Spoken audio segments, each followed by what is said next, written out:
Okay, I think we're good. With the live stream, this is Moshe coming to you from Israel in the Galilee. I tried to get on the air a minute ago, or well, about 4 or 5 minutes ago, and I didn't have a picture. And then after I shut it off, I realized what was wrong, but it was too late. So anyway, we're okay. This is a magnet I got taped on over here because I had a sore tooth from chewing a lot of dried pineapple, and it got very, I don't know, inflamed or sore. It's not an infection kind of thing. It's, I guess, what you would call kinetic, you know. So I used the magnet on it yesterday, a little one like this, and it helped. And I put a great big one on for a while, and that helped. And then I taped the little one on for a while and fell asleep, and then it fell off. So I had to get up at night and put it on with better tape, and that helped. And then I got up in the morning and I put my powerful red light on there. It's really super powerful. And I was, it's a handheld thing the size of a small brick. And I was holding it and getting it in there, and oh man, did that make a difference? It really calmed it down. So, uh, but I'd appreciate it if you pray that this sore tooth thing heals up and goes away. I would really appreciate it. It's still like a dull ache a little bit, you know. Let me check the live stream.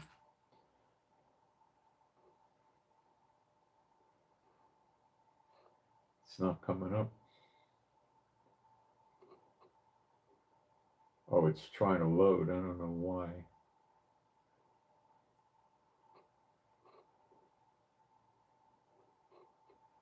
This is weird.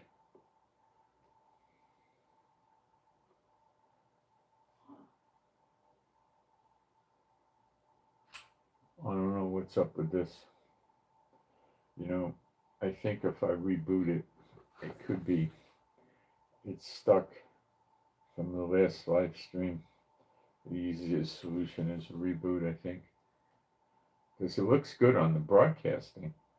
Where I'm seeing the broadcast going out, it looks good, but you can never trust YouTube, you know, and the traffic is so high over Thanksgiving weekend because people are off from work, they're off from school, you know, it's tremendously high traffic. So YouTube could be having a difficulty as well. We'll find out. I doubt it. I think it was my iPad, not YouTube, but we'll figure it out in a moment. Oh, YouTube loads crisp. Let's see if well, this thing got botched up again. Let me go back. Let's see if the live stream comes up good.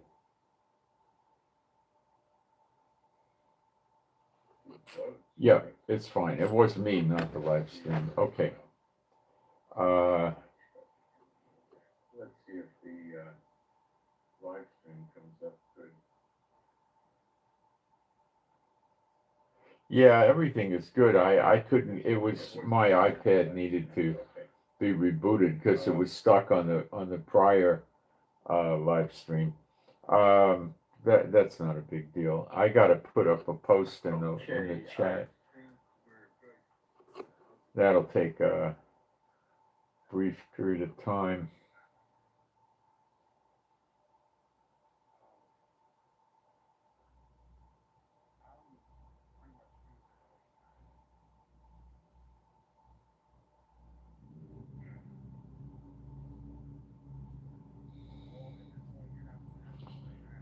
There's somebody named Chad that's doing offerings in the old platform that I no longer use anymore, and I would encourage Chad to email me, and I could explain what's happening, and he could get his money back because I am never going to see that money, and in a matter of a few months, it'll return to you.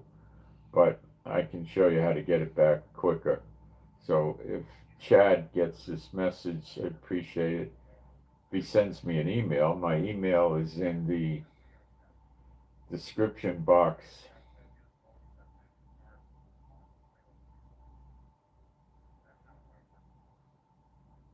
of the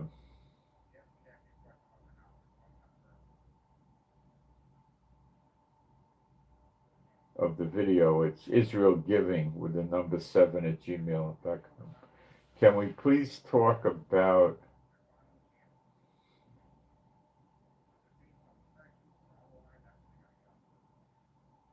Smith?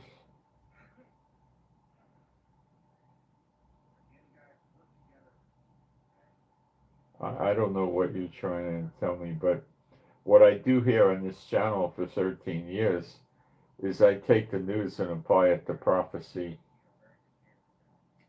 And we also do Bible studies. We do that very, very often. Quite a bit, actually.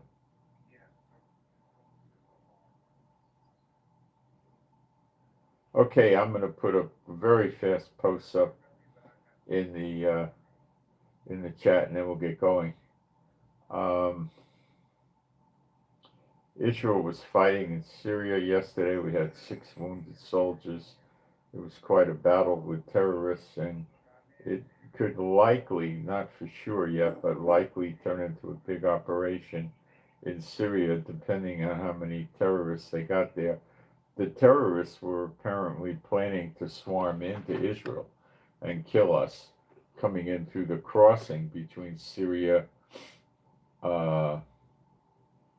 and Mount Hermon, which would be Israel now.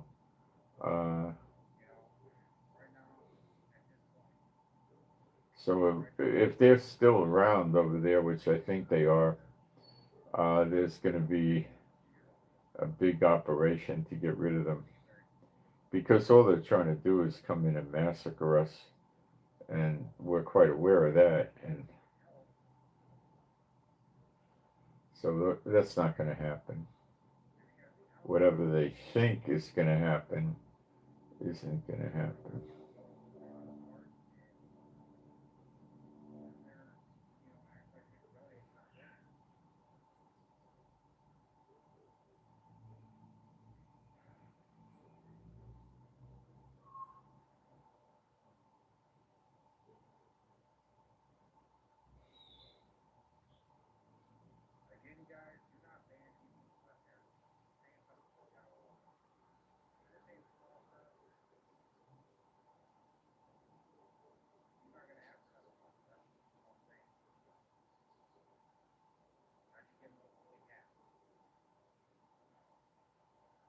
What in the world happened to my post?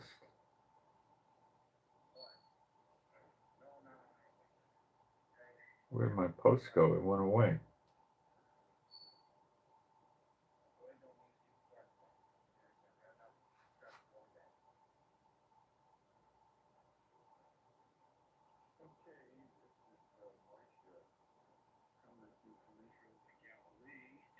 Boy, I'm having so much trouble with YouTube today.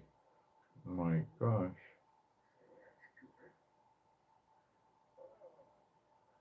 Looks like I'm off the air.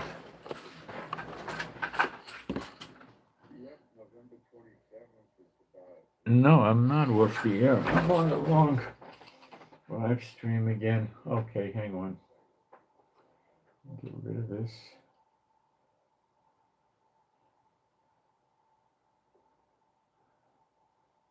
I want to make sure the post went up good. I don't know where the heck the post is.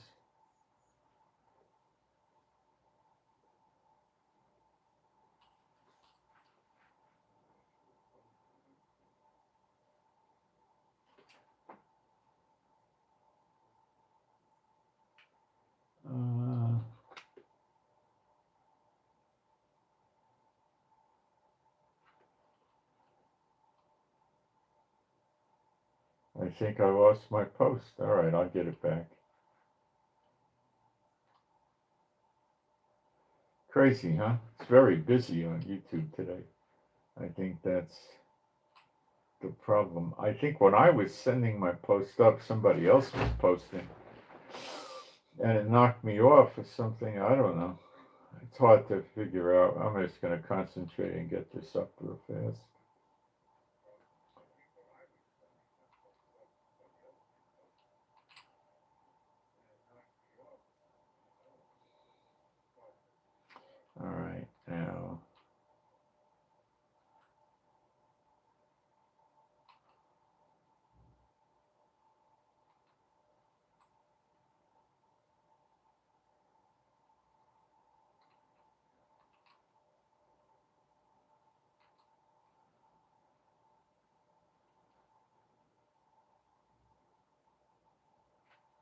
Now it worked.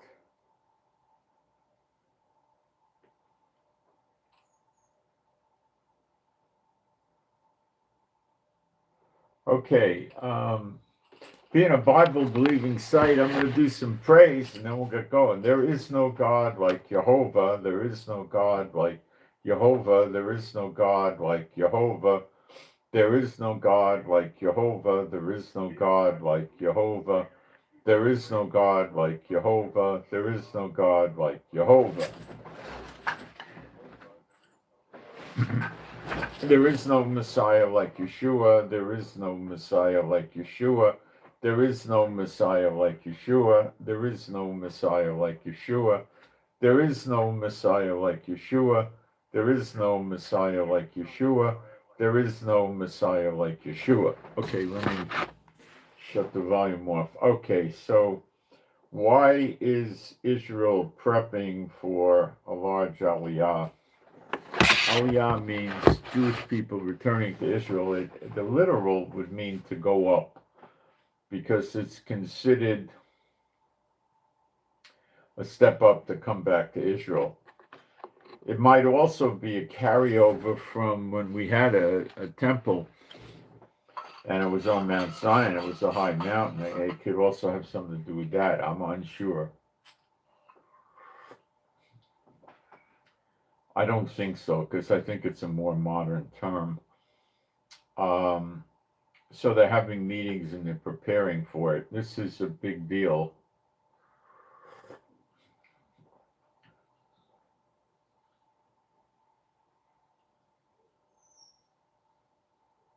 Netanyahu does not want this at all. But he's so weak politically, and maybe he finally got worn out and he can't function well anymore. And he's going to let it happen. They let that thing go through where we had a $75 exemption on paying the 18% VAT tax on importation of personal goods. So if you ordered something from Amazon for $74 or $75, you didn't pay the tax. If you ordered something for $76, you paid the tax, the 18% on the goods plus the shipping.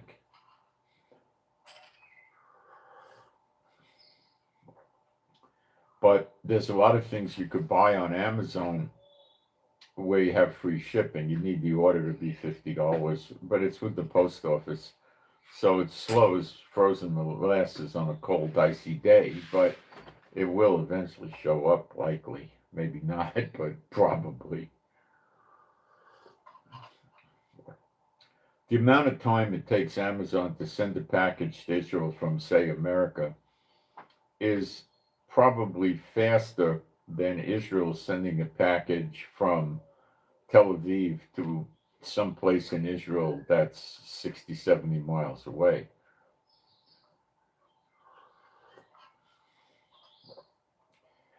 In most parts of Israel, they don't deliver mail to the house either. Basically, post office stinks. On a 10 scale, 10 being the best, it's a 2, a 3 maybe. Probably a 3. It's terrible, post office. It's just a piece of junk. Like Netanyahu, make it hard for the people so they won't come to Israel. But now he's fighting to stay in office, because if he goes out, he's not going to be able to keep the courts and the Attorney General office back, and they're going to push his criminal cases, all 3 of them.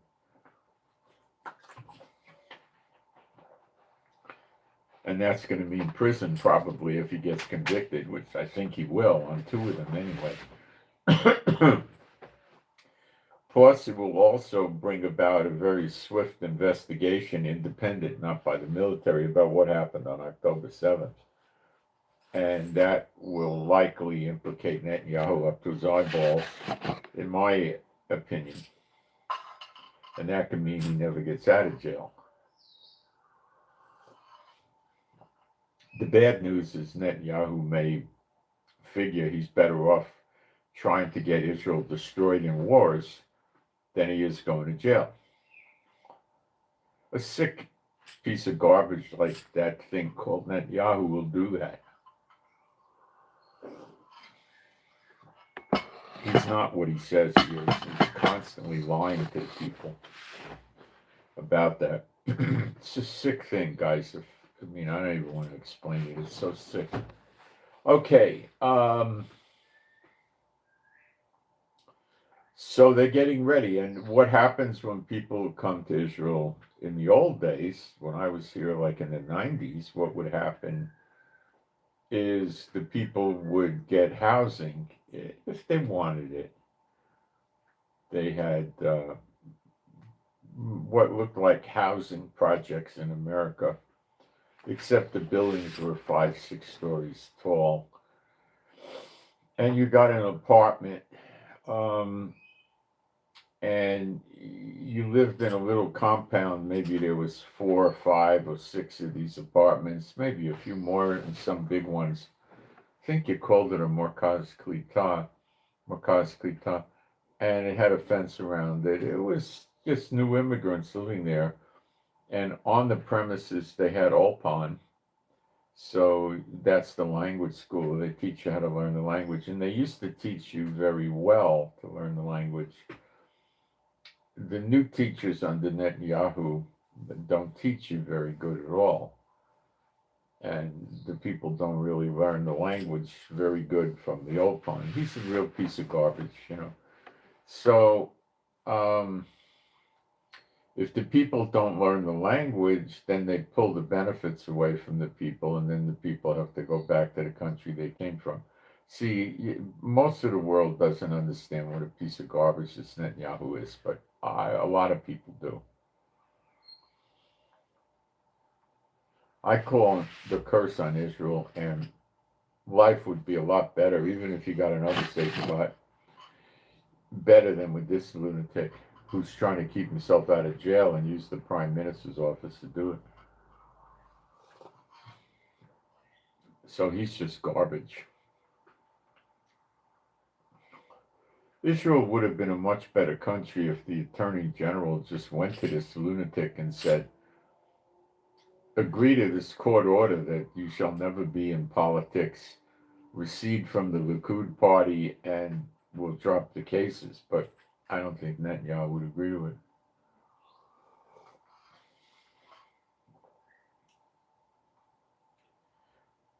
If Netanyahu goes out with honor, he'll sell one book, probably get $10 million out of that. Then he'll sell another book, probably get 1 or 2 million, and then another one and get 1 or 2 million. And then he'll get speaking tours, and he'll be a big shot. But he deserves the honor of a cockroach. He's such an evil thing, in my opinion. So, they're getting the people ready, and why is because of anti-Semitism. Now, where is the anti-Semitism likely the worst right now?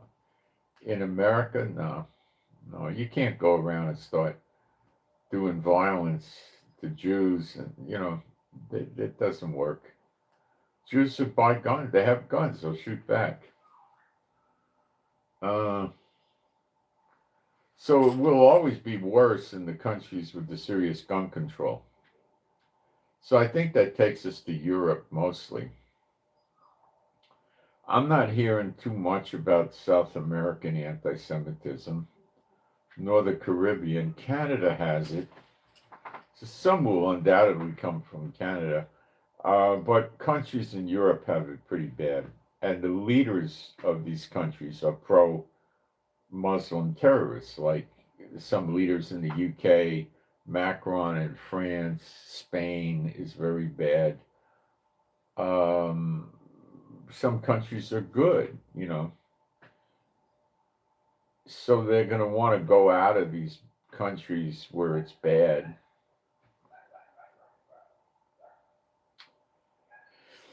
And come to Israel. But these Merkaz Klitas, the garbage dump Netanyahu, sold these off as private apartments years ago. You see how bad he is? So where are they going to put these people? I don't know.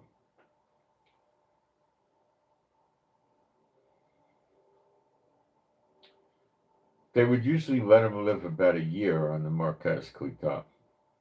The old pond was about 5 months, and you were off half a day on Friday, you were off on Saturday, and you went back on Sunday.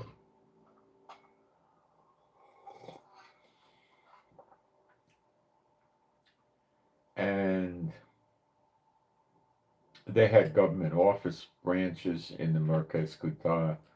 So if you were processing for your benefits as a new immigrant, uh, you didn't have to run very far. You just walked, maybe 100 yards, and you went into the government office there.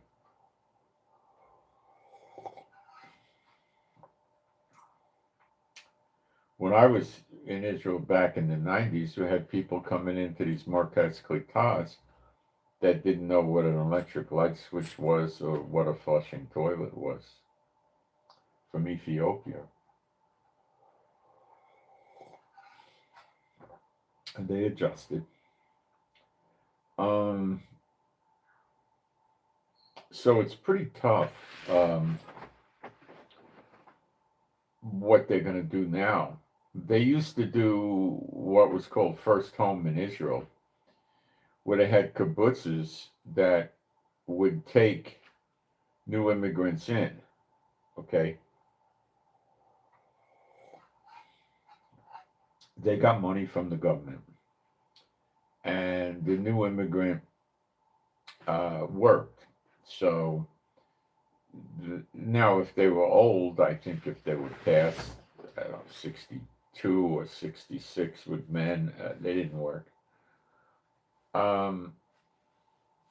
They went to the Ulpan at the kibbutz a half a day, not the whole day.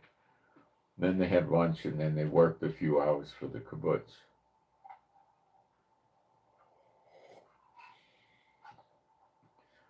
I think they stayed there 6 months or so, and then they were expected to get on their own. But they were given, well, sometimes they probably left you there for a year. They would give you economic benefits depending on where you came from.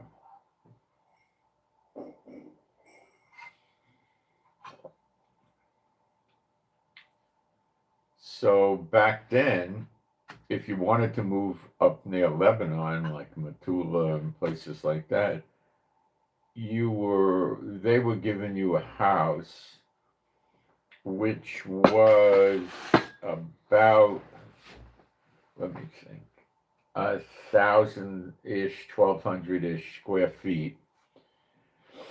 It had a very small front yard, very small. It had a carport or a driveway.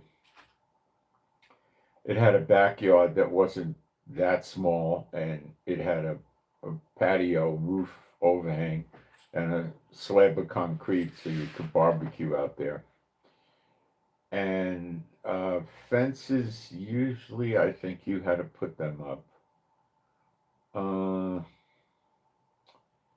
And this is in the early-ish 1990s, and it was running about 50,000 US dollars for this house. You had 2 bedrooms downstairs, 1 bathroom. You had a real living room, and you had a kitchen and a dining area, and that was it. They built them without insulation, which they do very often in Israel, most of them, and they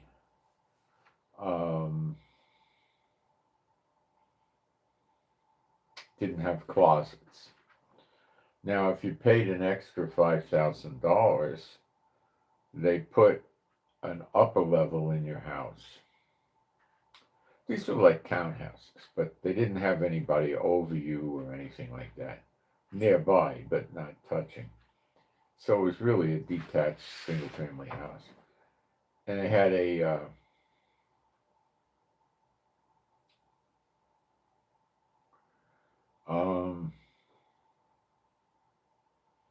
they put a level upstairs with a staircase, and up there they put a bedroom.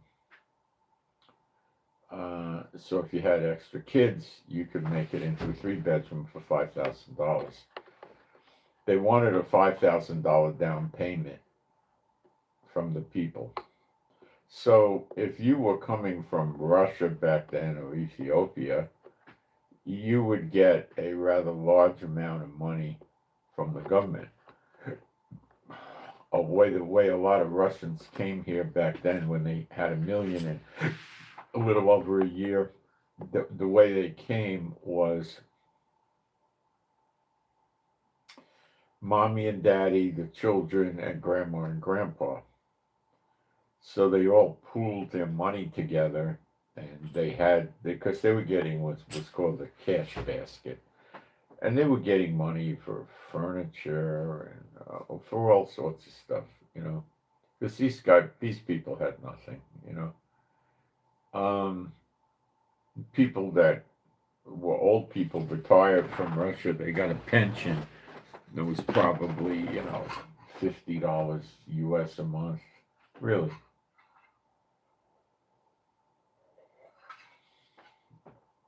But a lot of the people that came here, Russia changed after the late 80s when it switched over, and it was like the Wild West, and that's when they were coming.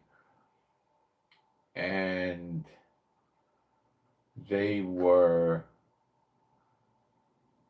government gave them the apartments they were living in, and then they sold them.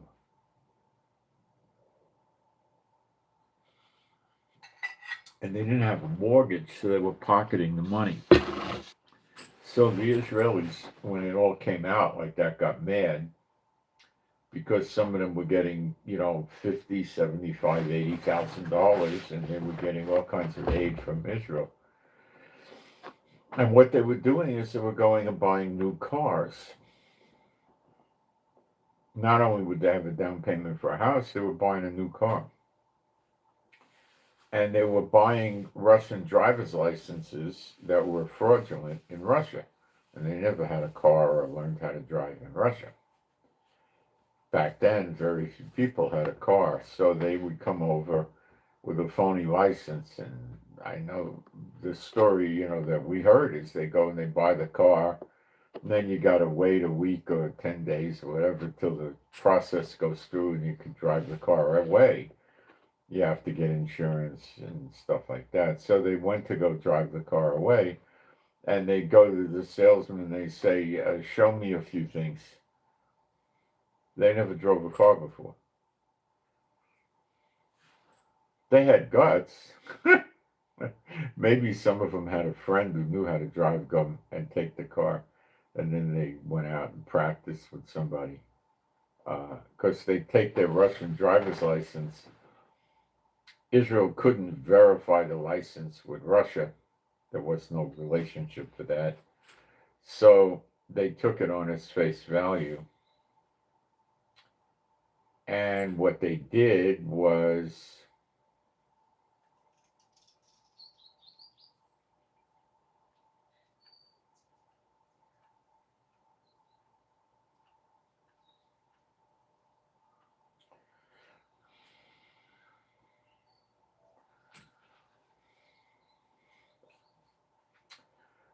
turn it in. Well, you didn't turn it in. You showed it to them. You took an eye test, and then you got an Israeli license back then. And then they would just get behind the wheel and drive. It was insane. So that's before Netanyahu, when Israel wanted to encourage Aliyah. But when this garbage bucket Netanyahu got in, he was one of the people that wanted to give Gaza back. He wasn't in prime minister office then. And then he started wrecking our economy and inflation and rising prices. And, he made Israel unaffordable for people to come here, unless you're a Satan bot and you're plugged in. Or you could be an ultra-Orthodox, which is not much difference, and they'd take care of you. So very, very, very few people come anymore because it's so insane to live here. Okay? So now prepping for an Aliyah means they need to get housing for these people. They need to set up language schools for these people. And then they need a plan to how they're going to get these people into the economy. See, it used to be all the Israelis would help and try to get the new immigrants working, and the government was giving stipends to employers hiring new immigrants. Under Netanyahu, he got the Israelis to turn against the new immigrants and discriminate against them and mock them and ridicule them and take advantage of them. Yeah, he's so bad. You have no idea what a curse on Israel this character is. I'm not kidding. So it's going to be interesting because the Israelis have been raised for 23 years of this idiot Netanyahu to dislike new immigrants. Could you imagine? They come to Israel and they dislike new immigrants. I mean, I have no words for that. They got theirs in Israel and they don't want the other Jews to come here. Do you understand now why 2/3 are going to get cut off? Mm-hmm.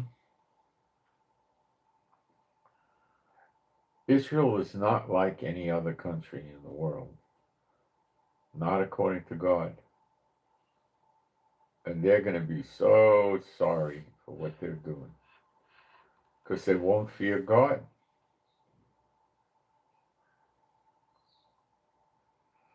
So what's Netanyahu going to do? I don't know how he's going to try to stop this.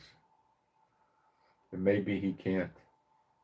The ultra-Orthodox are not in favor of this because these people don't go to the ultra-Orthodox synagogues, and maybe 1 in 100 becomes ultra-Orthodox, not meaningful. They're not in favor of this. They just want ultra-Orthodoxy. What they'll tell you is a real Jew. The other Jews are just historical Jews. So Israel is a mess right now. So they're prepping up for this. It's going to happen. The violence in Europe is going to get worse, and probably before redemption, you'll have some coming here, or maybe not. Maybe redemption's so close it'll never happen. But and things might get bad in America, and then in America you got 6.5 million known Jews. Without the lost tribes, the lost tribes could be a much bigger number. So, that, I mean, how in the world would Israel handle that? They wouldn't. They couldn't, and they wouldn't. They can't. It's run by Satan bots. They can't handle it. They don't know what to do. Satan bots are pretty stupid people across the board. Let me look at the live stream for a minute.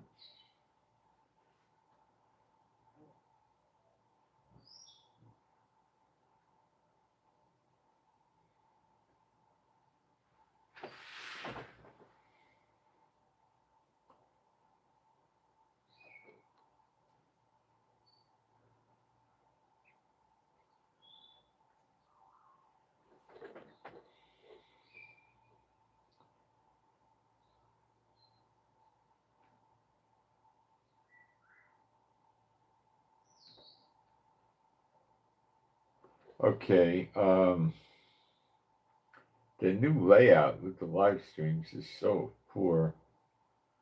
Okay, Russian tankers. 2 of them have been. Well, let's go through that. The 2 of them have been blown up and sinking because these were part of Russia's ghost fleet that was selling oil against sanctions to India, China, people like that. There was also some problems in Turkey. Well, let's get into this stuff. There's a lot of interesting news.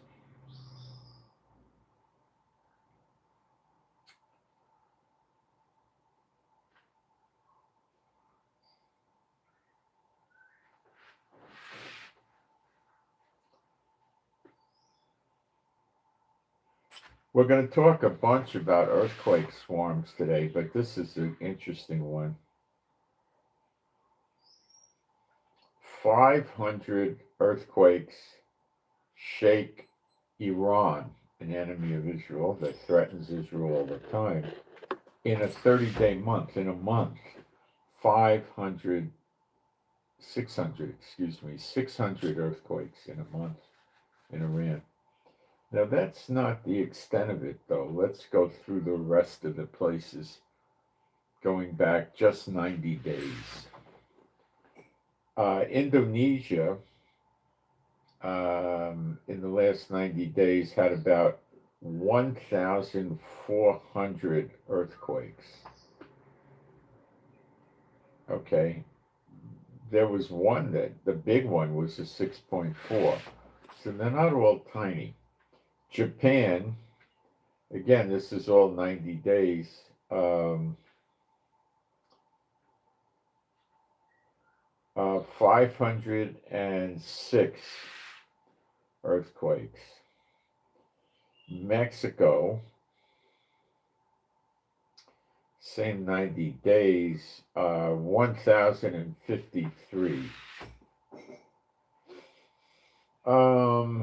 Philippines, same 90 days, 235. That's still a lot. Russia, same 90 days,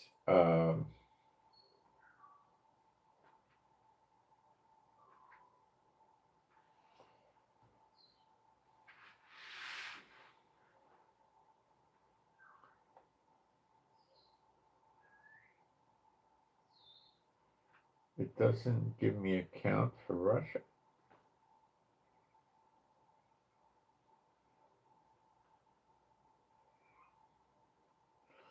The region recently recorded a massive earthquake of a magnitude 8.8 in Russia. So they're not telling me the swarm. They're telling me about an 8.8, which is huge.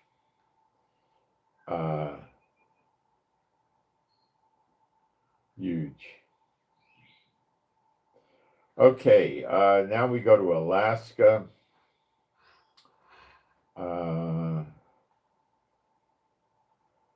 They had a 6.0 quake.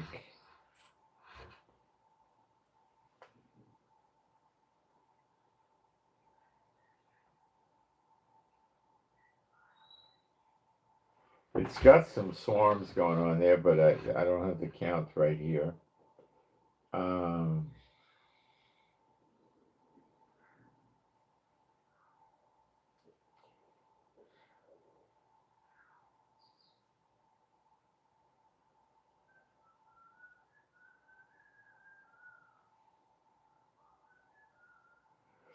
Today was the third day that I believe Northern California, mostly near the San Andreas Fault, has been having swarms 3 days in a row. And the people in this area are afraid that there's a big one coming. So it's not just San Francisco, it's in that Northern California area, really. And they're scared that the swarms are moving the plates around and there's going to be a big one. Now, I don't know if there's going to be a big one or not be a big one, but I know if I was living there, and I used to live there, if you had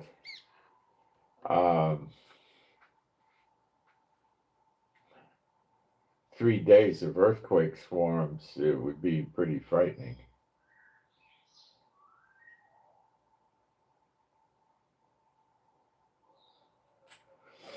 Now, what happened in Turkey was there was some blasts on tanker ships off Turkey's coast, and nobody is talking about who caused it. And then in another location, which we'll cover, there was something like this happening with ships at sea. Um, Now, we're getting noise about the manufacturer in Israel, the Iron Beam. That's the laser missile takedown project. They're wrapping up all their testing, and it's all good. So they're going to be deploying the Iron Beam in Israel very shortly. Now, that might give us the edge where we can handle Iran. What happened in June in the 12-day war is the Iranian missiles were getting in, 17% of them, and we were taking bad hits. Not with such overwhelming accuracy, but they were getting in. That means they defeated the Iron Dome, David's Sling, the Arrow 2, and the THAAD. And they still got in.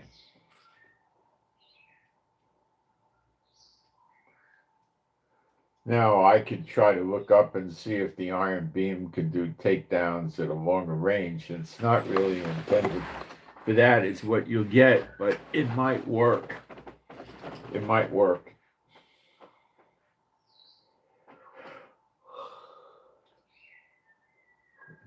It might be a last resort. So in other words, we try to take the incoming missiles down at a distance, and then if we can't, then it actually gets right up to Israel or crosses the border, then the Iron Beams will go after it. And likely the Iron Domes also will go after it.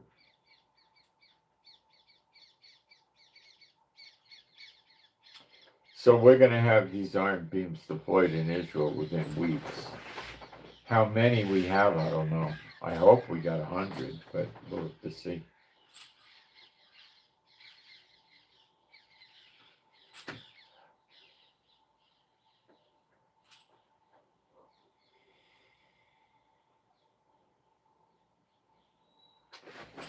The Iron Beam costs, $1 or $2 a shot, just electricity. Where when we shoot the Iron Dome, those missiles are $100,000 a throw, and we shoot 2 off at the same time. So it's very expensive. So Trump said that Biden's executive orders that were done by auto pen, that's, you take the executive order and you put the auto pen in there and it makes a perfect copy of the president's signature, so the president doesn't have to go around signing everything, right? Trump was saying everything that was done, executive order and other documents by Biden with an auto pen, he's going to void.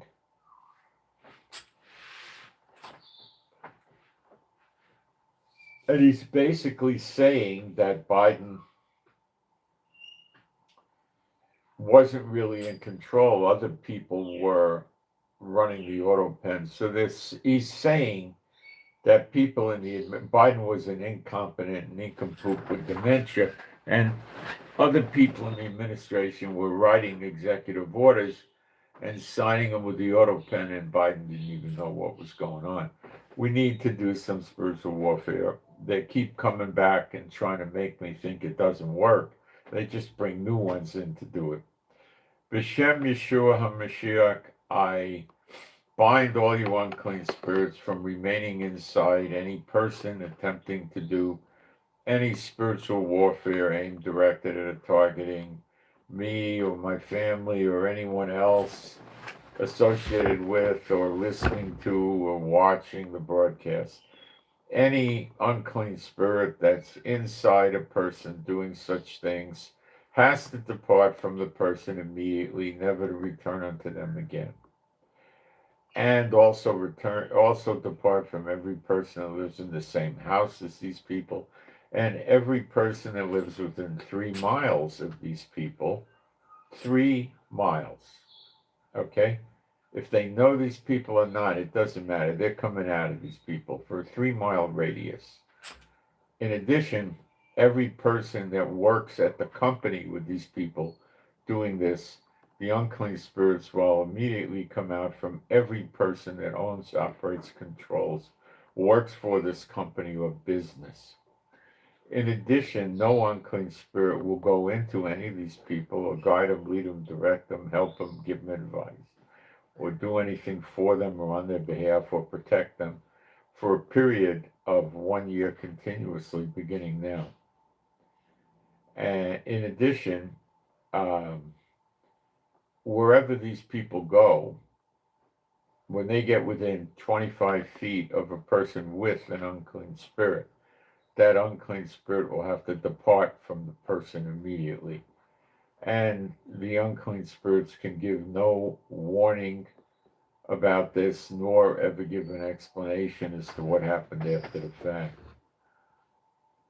And these commands are set in place now, and the unclean spirits have to immediately depart from them. B'Shem Yeshua HaMashiach.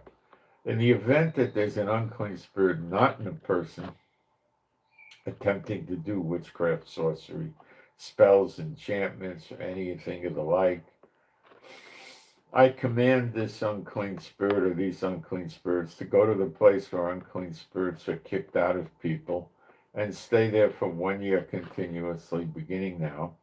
And in addition, they should spend 20% of their day thinking about what their life is going to be in the future in the lake of fire. And these commands, my Heavenly Father, I set in place irrevocably, B'Shem Yeshua HaMashiach.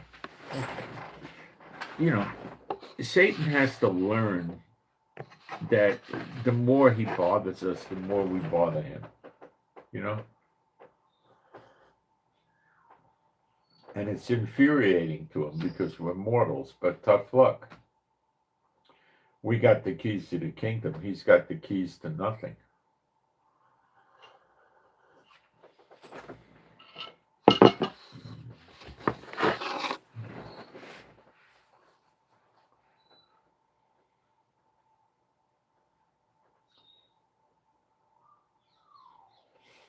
So it's reasonably normal for an incoming president to cancel executive orders of the previous administration, but not with such rigor and such a across the board. Biden did 162 executive orders during his term.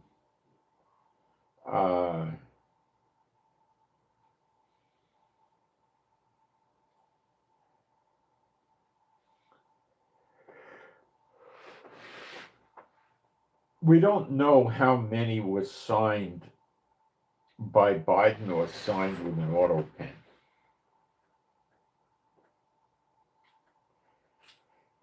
Trump did say that if Biden goes into court or steps forward and says, no, I signed these myself, Trump is saying, well, he'll be guilty of perjury and go to jail because he didn't do it. And he was sounding Biden down, too.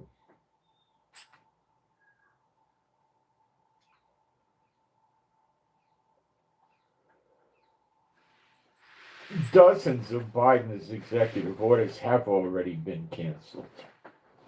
They refer to it as a callback, but it's a cancellation.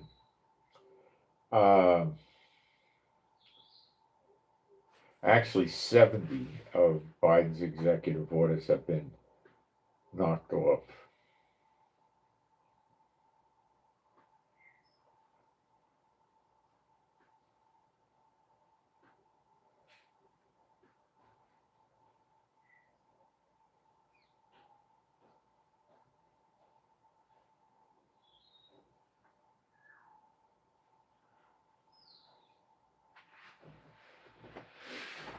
So he got rid of 70 executive orders of Biden right after he got sworn in. And then he got rid of 19 of them on March 14th. So he's going to clean house on more of them. Well, that's fine. I don't think you'll ever see the day where Trump tries to get anybody from the government put in jail or anything like this. He just talks about it. Gold, a little while ago, was at $4,218.40. So at 42.18, gold's coming back nicely. And silver's doing spectacularly well. It was $56.33 a few hours ago. It's doing very well. 56 is nice.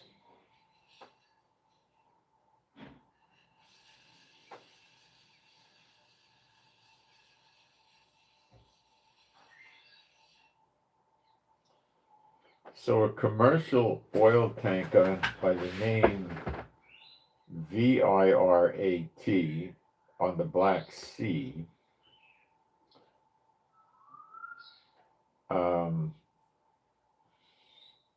was radioing Mayday for help on Friday, saying it was under attack by drones, and the ship is on fire and reportedly sinking.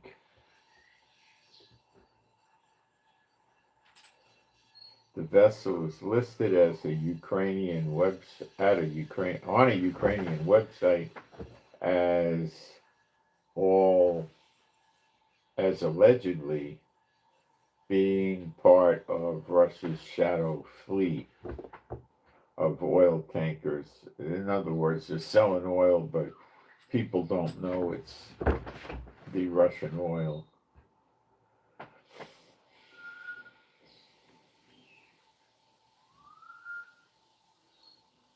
And a second tanker, also on the Black Sea, was reportedly struck a mine. So this one hit a mine.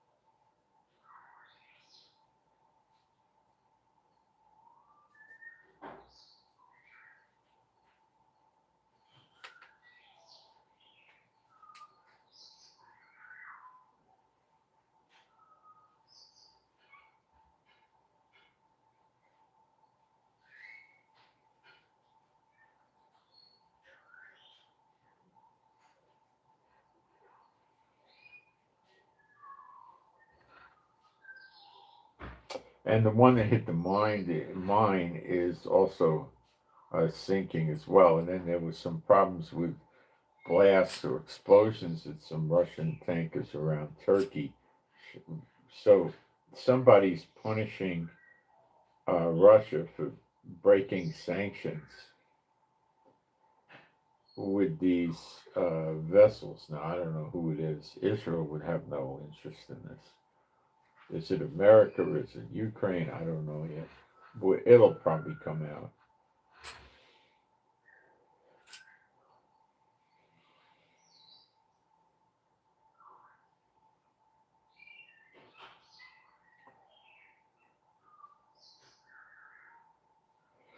They are rescuing these are civilian vessels, the ones there by Russia.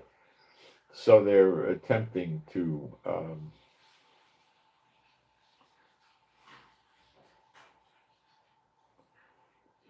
help save the people. Another one bites the dust. A guy named Andriy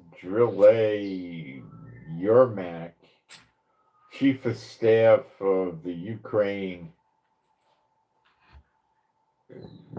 office of the president or something. I don't know. He's a big shot. He's getting all kinds of paperwork served on him for indictments where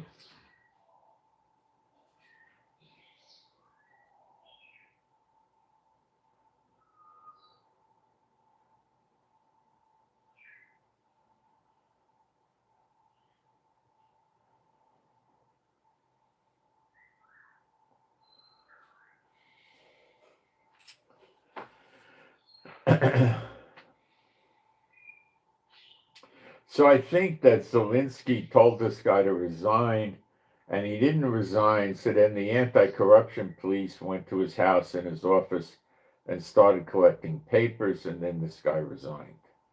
That would be my take. He realized that Zelensky was serious. He probably told Zelensky, no, you can't get rid of me, blah, blah, blah. And then Zelensky sent his corruption police after this guy. And that was enough to scare the guy into resigning. So it might get prosecuted, or it may likely just go away.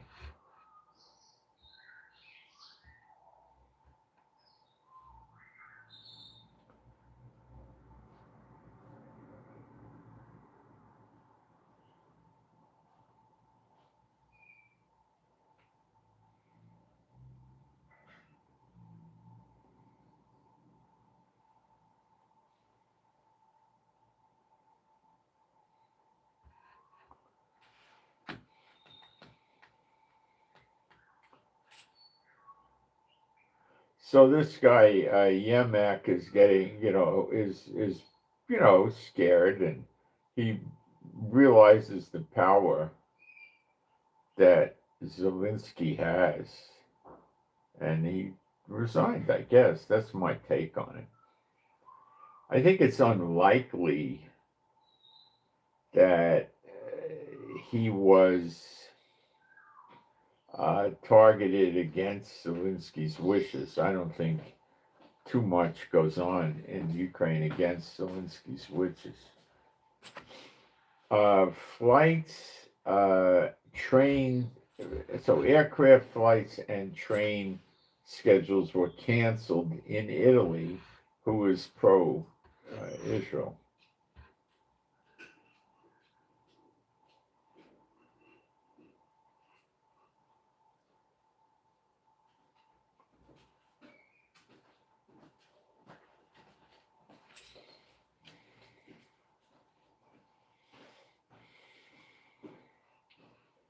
So the flights were canceled.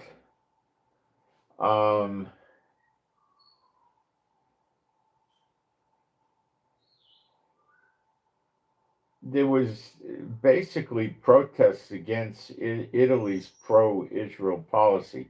Italy is not pro-Palestinian, so the Muslims arranged protests there to shut things down in the country, to make the people pay, to teach the people a lesson. If you're going to not support us, well, then this is what we're going to do to you.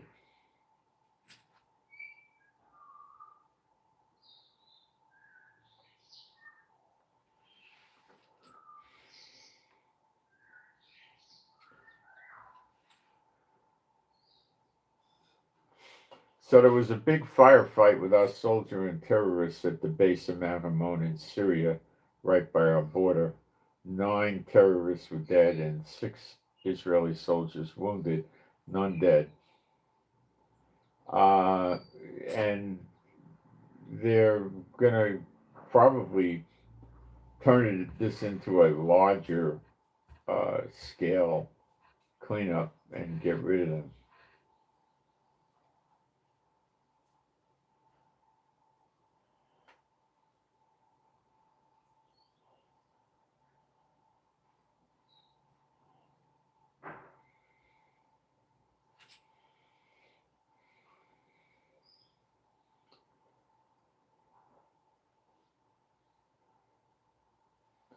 How many people Israel is going to prep for with Aliyah, I don't know.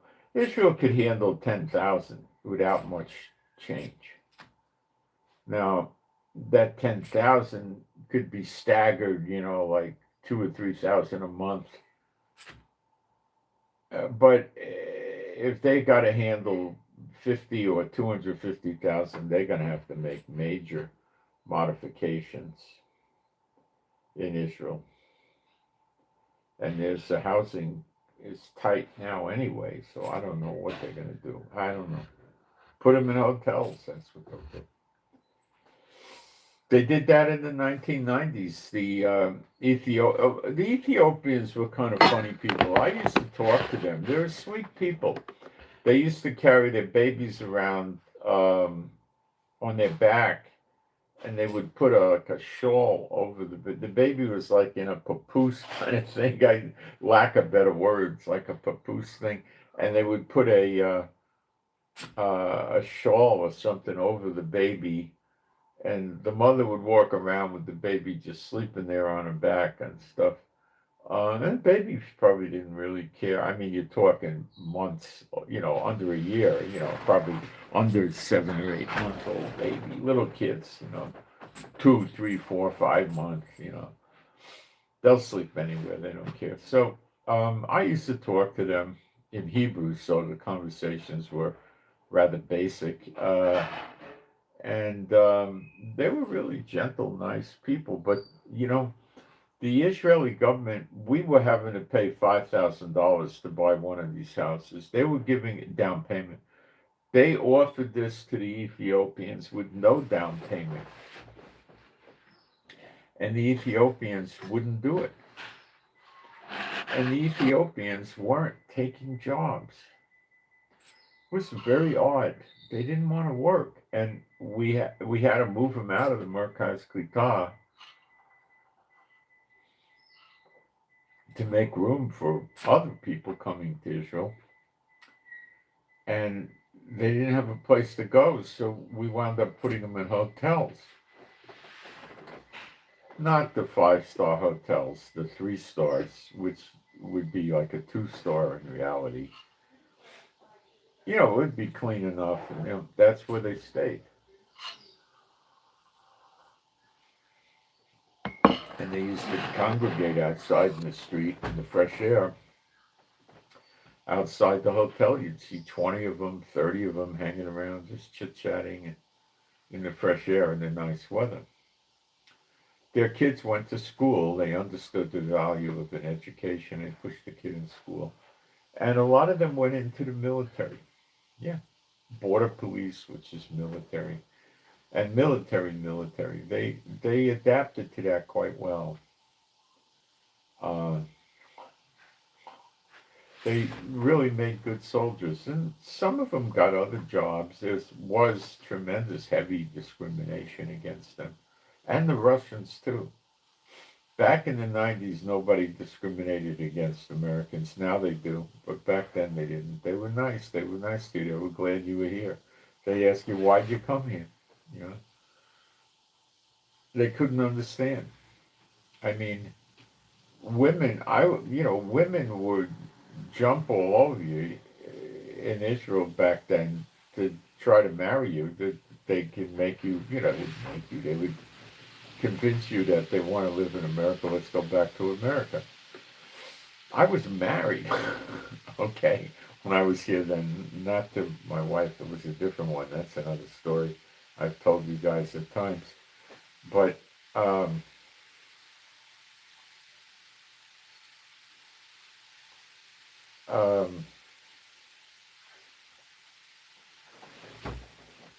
I would,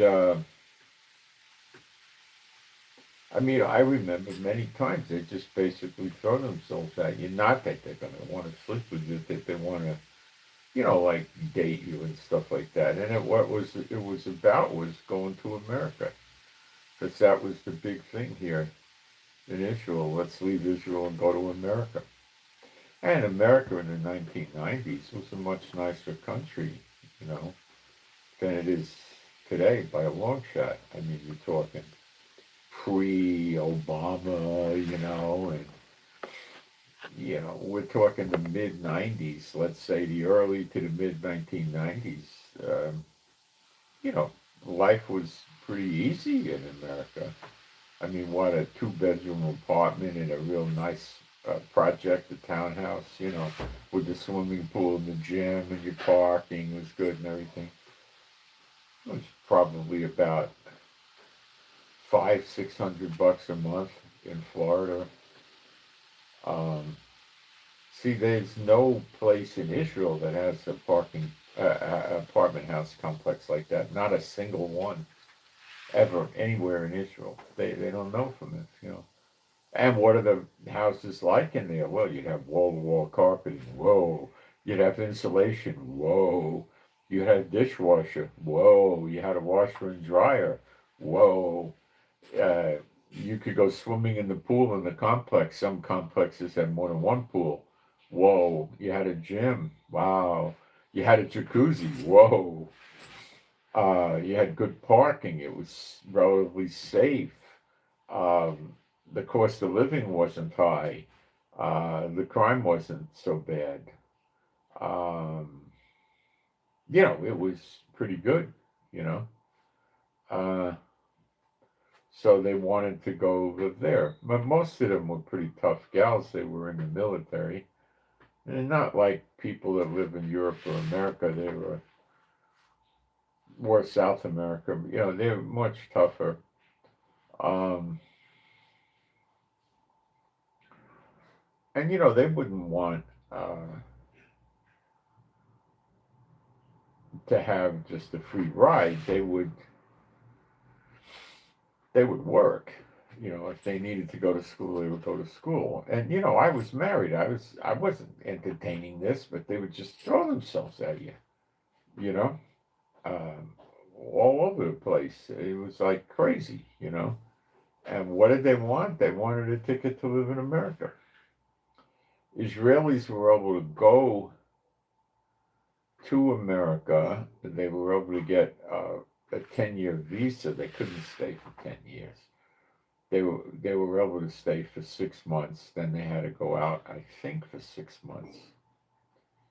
Now, if they just were on business and they went in and they stayed 2 weeks, a month, they went out and they came back a month or 2 months later, the customs immigration people didn't pay any attention to them. They could just do that all they wanted. But once they stayed, several months in a row, they started paying attention to what they were doing, So a lot of them would come to the States and work off the books. Other Israelis had businesses and they were hiring them, and they were doing that.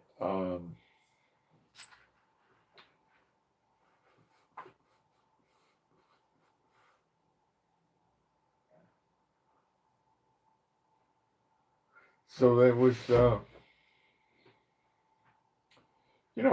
knew Israelis before I ever came to Israel from the States. I always got along with them. I never had any that I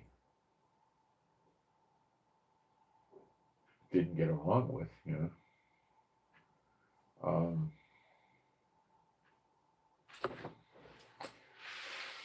So where would they come from? Well, the UK is the key area, and France is the key area. Spain would be another one. Maybe Germany, maybe not. Italy, although the government's pro-Italy, they may not like it there. Poland, Romania are possibilities. Ukraine, there are still Jews left there. A lot of the Ukraine Jews came here when the war with Russia started and they left because they saw how horrible it was here. Literally, it's that horrible. But I was talking to somebody in Canada the other day, and things look pretty bad in Canada and a lot of other countries. They're bad in Europe. I don't know where they're not bad. Where I don't know. Maybe Japan's not that bad, but you're not going to be well received in Japan. You'll be tolerated. I mean, as long as you go around and you act polite, mind your own business, nobody in Japan would bother you. If you start acting rude and nasty to them and insulting to them, they get bad tempers, If you deal with them and you're polite and that's showing respect to them, they'll reciprocate and they'll be nice to you. That's generally how it'll be. Now, you probably run into a bunch of goofs over there that just hate Americans, and you're not going to get anywhere with them. But I don't think it's that many. Well, most of them probably won't want to be your friend in Japan, So you're going to have trouble assimilating, China's not doing good, which would mean Hong Kong, I doubt, would be doing good. Japan has to be suffering something from the bad economies around the world because they make a tremendous amount of money on doing exports. What do they export? Cars is a big thing. Televisions, computers, phones, a lot of electronics. Big deal with them. A big deal.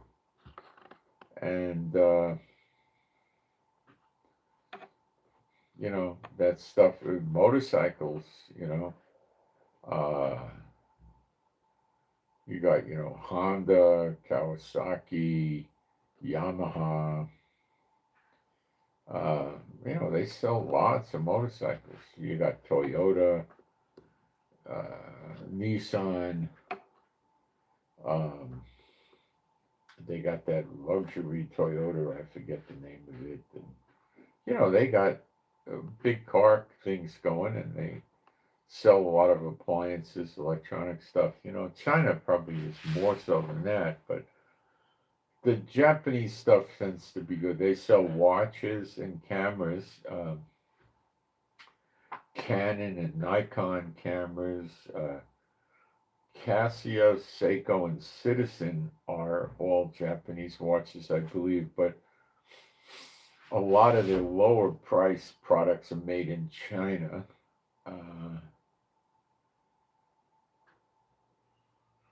Do they do much with food? They got specialty food. Yeah, they sell like ramen noodles and things like that, but I don't know how huge of an industry the food exporting is with Japan. They don't do a lot with entertainment, except they make movies for the Japanese people, I suppose.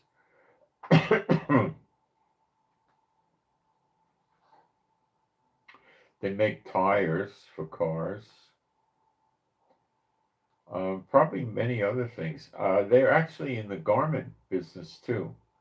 They make high-end stuff, high-end clothing. Not super high-end, but high-end. The the people that are newly rich, they call nouveau riche. They tend to buy things that are very outspoken and loud. Like they'll buy Bentley, Rolls Royce convertible. They'll buy a $35,000 Harley Davidson motorcycle. They'll buy, they'll get a house with 18,000 square feet, and they'll spend, $4 or $5 million decorating the house. Some of these people buy a collecting car, like a 1963 split window coupe Corvette, or a 1965 Cobra car, or something like that, and they'll have the car completely restored, and they'll put it inside their house in one of the rooms as just something to decorate the house with. Now you're talking about a car they may be in at $150,000,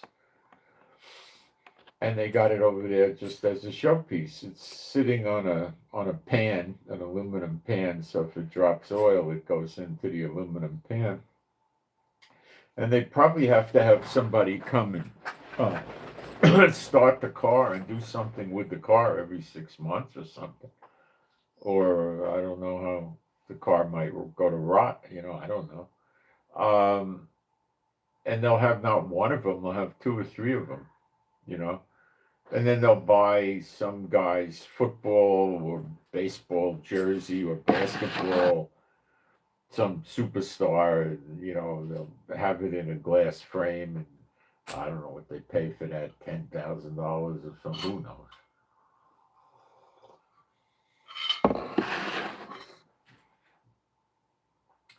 Then comes artwork. Then comes custom furniture, right? So they get all this stuff in their house. And they'll go out and they'll buy ostentatious things. They'll buy a $800,000 wristwatch. They'll buy a $3 million ring, a $15 million necklace, a $7 million bracelet, things like this, right? So they walk around and they could show off. Now, the ones that are on fourth or fifth generation wealth, the second generation is a lot of times what you see with the father and the mother made it and get rich, and the kids, they not into it. They see the mother and the father devote their lives to the money, and they just want to get away from it. But a lot of them are screwed up and they can't work. They got to get a trust fund. So you see, kids running around, and the mom and dad know they're nincompoops. They can't do anything, and they put a trust together, and the kid gets $100,000 a month. Some of them get $1 million a month. Parents are billionaires. It just, and I've seen these kids, they go rent yachts. A few of them get together and they go rent a yacht for a few days just to go party on it, drop $150,000, $250,000. They split it. There's 4 or 5 of them split it up, They charter planes, it just depends how much they get. And they hang out with other rich kids that they met in school or in the neighborhood or wherever they are, But with the multi-generation wealth, where they own major shares in big companies like Johnson and Johnson, the family that owned Johnson and Johnson, I believe, owned Grand Central Station. I don't know what the rent is on Grand Central Station in New York, but it must be lots of millions every year. And they're major stockholders of Johnson and Johnson. They got majority or something, So the father told the kid, "Look, I don't care what you do. You could be a waiter in a restaurant, whatever. But if you're not going to work, I'm going to cut you off." And the father's telling him that, and all the father does is sit there and paint like he's a Van Gogh or a Rembrandt or something like that. It was an nincompoop himself, But apparently his father was gone and he had the inheritance. So there was no one to tell him what to do. And then he told the kid that the kid had to work. He didn't care what the kid did. Whatever you want to do, you can do, but just do something. So they probably saw that children of the other ultra rich that they knew probably became alcoholics or drug addicts or both from having huge amounts of money and get up in the morning and they have no responsibility. They got servants to shop, clean, cook, and they got nothing to do. So I guess they fall into drugs or alcohol or something. I don't know. I don't see why one would, but they're not with the Lord. So they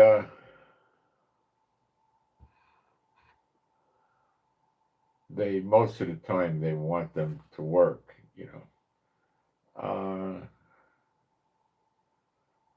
It's an interesting thing. So what they don't go out and buy all the ostentatious stuff.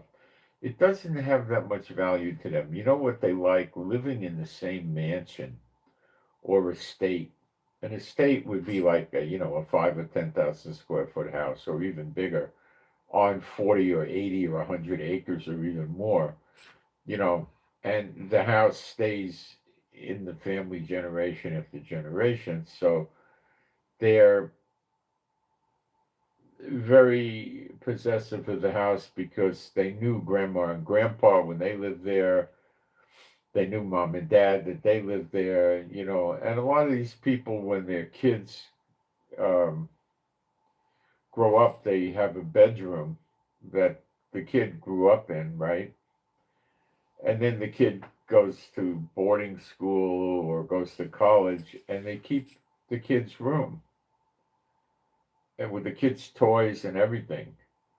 So the kid could be 28 years old and he comes home and there's his room with all his toys when he was, back to a year or 2 years old on forward.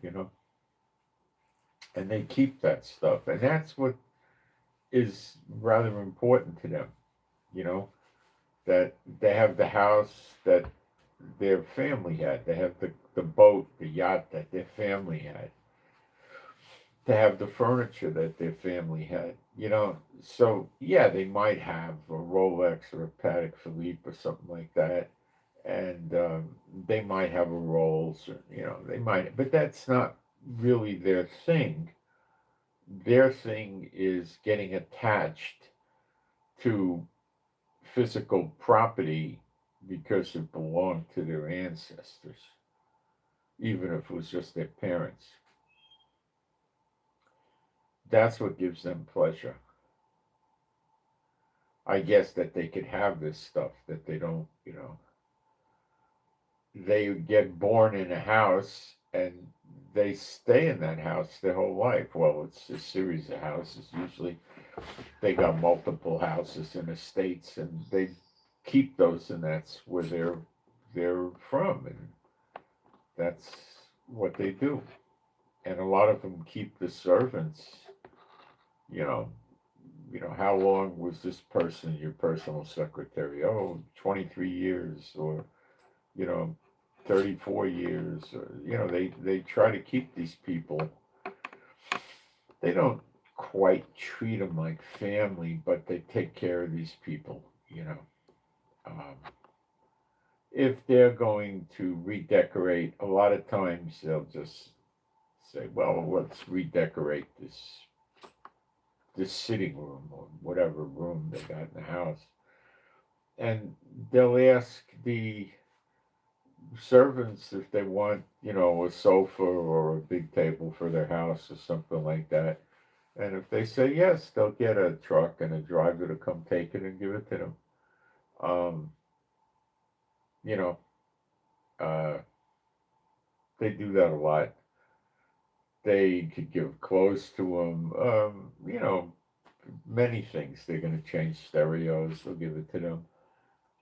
Because these people, a lot of them don't live at the estate. They just go to work there. The ones that would live at the estate would be like a butler, a chauffeur, the maids. They might live there. The cook could also live there too. Some of them on the estate will build private houses, like what you or I would live in. Like a 5 bedroom, 2 or 3 level house that's 3,500 square feet, and they might break it up into 2 units, and they might let their chef live there, or their chauffeur, or some people that they like live there.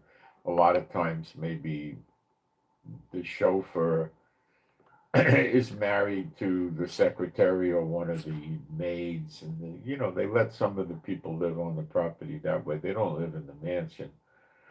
They put regular, houses up, that I guess a house would cost $250,000, and they let them move in, and they could keep their kids there with them and stuff like that. Now they're not all that way. Some of them are very strict and don't want anything like that, but some of them like it, and they treat these servants sort of kind of like family, and they'll let them have their kids on the property, but the kids got to be respectful, and you know they can't make a racket and stuff like that. Some of them have estates with riding stables where they have uh, 3 or 4 horses or something. Not race horses, riding horses. And they'll ride around their estate with the horses, uh, just because they like horses. Some of them keep other animals. They'll have an aviary for birds. They might have big fish tanks. Um, they do things that, you know, most people can't do. They might have llamas or alpaca or something like that, or goats or, whatever they like, The Queen of England liked these little dogs, about that big, and I think she had 15 or 20 of them at one time.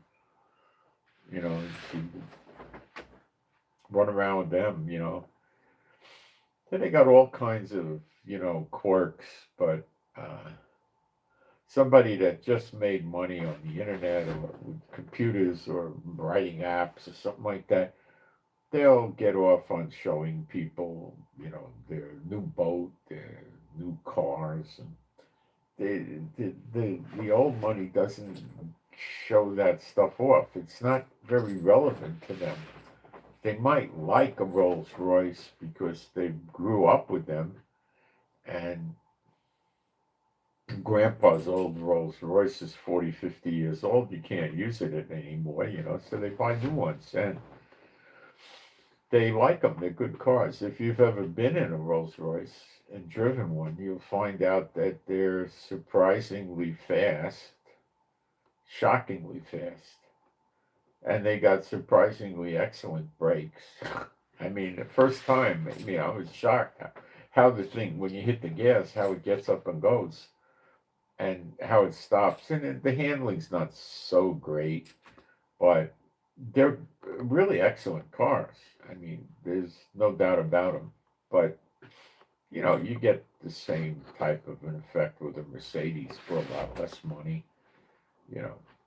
BMW also, you get the long wheelbase sedan.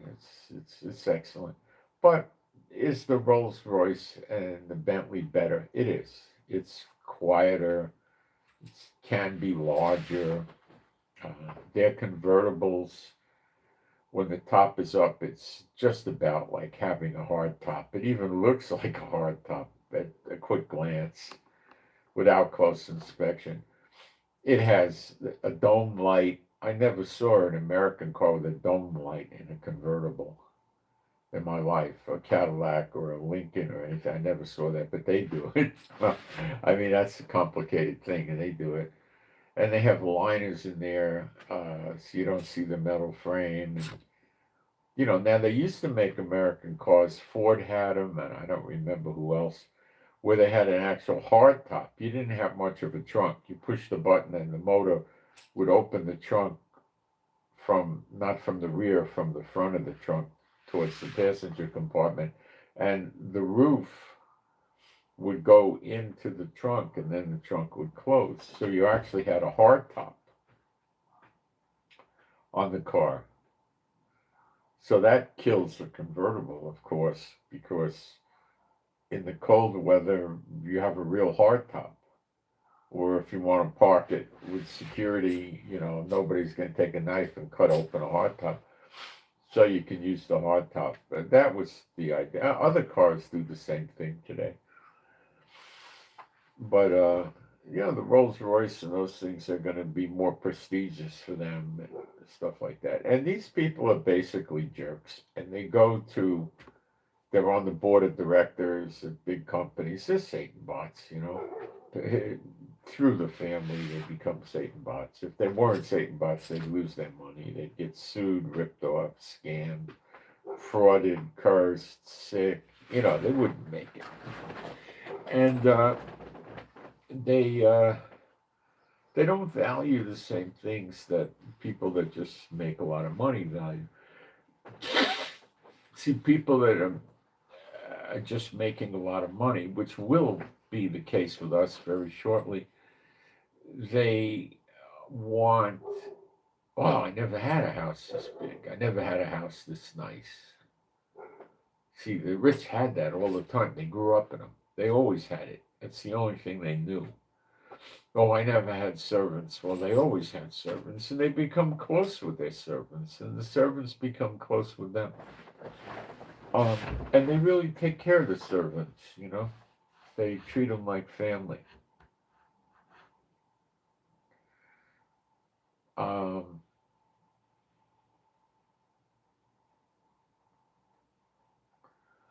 They'll provide good medical insurance for them and stuff like that, right? They usually have cars that are, like station wagons, normal cars, Ford type Chevy, stuff like that. And they'll let the servants use those things. Um, so they're into a lot of this, the heritage. They go to the same school, the high school, the boarding school that the parents and grandparents went to. They go to the same college that the parents and the grandparents went to. And then they run the same companies that the parents and the grandparents uh, ran, but they don't go to work and have a function. They're really on the board of directors. Then they go to, maybe 4 meetings or 2 meetings a year, and they get briefed by the staff, and their legal team briefs them, and they vote on things, and they get briefed on that, and they have advisors, and that's what they do. So most of them don't get involved in running of the businesses, they just own the stock. They make command decisions for the company. They don't want to get involved in day to day. See, that's below their rank. Getting up, even if you got a job where you're making, $3 million or $5 million a year salary, then you got to get up and go to work every day. That's not the way they live. They don't get up and go to work every day. Even as an executive vice president or president or chief financial officer or something like that, they don't have the skill set to do that. They don't know how to do that. No. No. I'm waiting for artificial intelligence to make a motion picture. I haven't seen this yet. Now, they make animated things, but the animated movies, I don't watch them. I mean, they're pretty hard to watch. Nothing looks real. It's silly. Um, to me, it's silly. So I'm thinking if they make them, they're going to make them where, I see videos they make with AI where Elvis is Captain Kirk in Star Trek, right? But it is Elvis. It's Elvis's voice, his face, his singing, everything. Perfectly Elvis, but he's taken Captain Kirk's role on the starship. So, but it doesn't look like it's anime, but it is. And I think they're going to do stuff like that. And that's it for the movie stars. Why do they want to pay people $15-20 million when they could just create a character with AI? I mean, Tom Cruise gets a good 25 million plus a piece of the cake. Daniel Craig, I think, similar. There's a lot of them that make. They don't have to pay these people, and you don't just have Tom Cruise. You got other co-stars, and they might be making 12 million or 18 or 10 million. So you get rid of all these people and you just run with AI. They could bang these AI movies out like crazy, and they don't have to charge the people a lot of money to watch them. They could sell them on, Prime or Apple, whatever it is,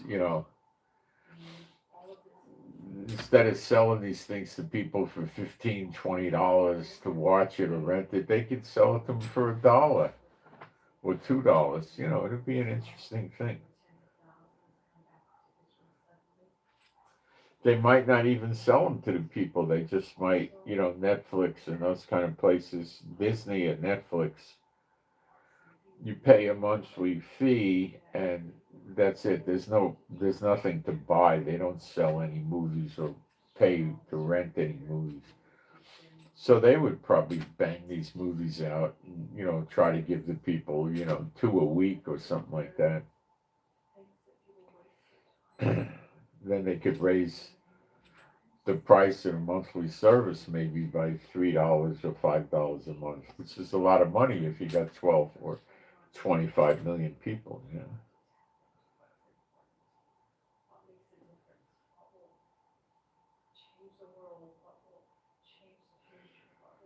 So Trump is immediately terminating any and all foreign aid to South Africa and uninviting them from the G20 conference in America next year due to concerns over the treatment of white South Africans. Well, they're stealing property from them and stuff like that.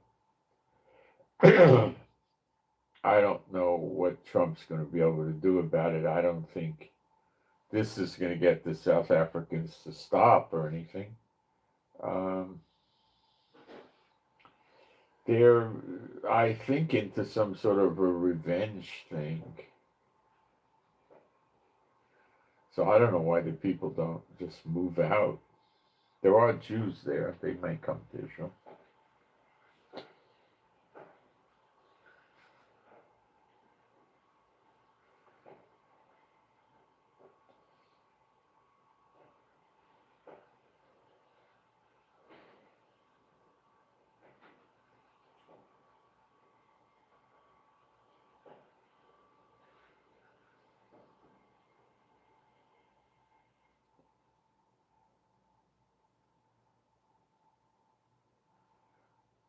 These earthquake swarms are rather interesting. That's not a normal occurrence that we always saw.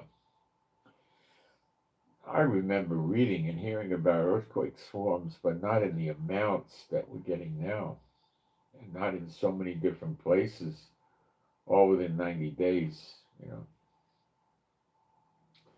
know. Let's take a look at the live stream, see if we got questions.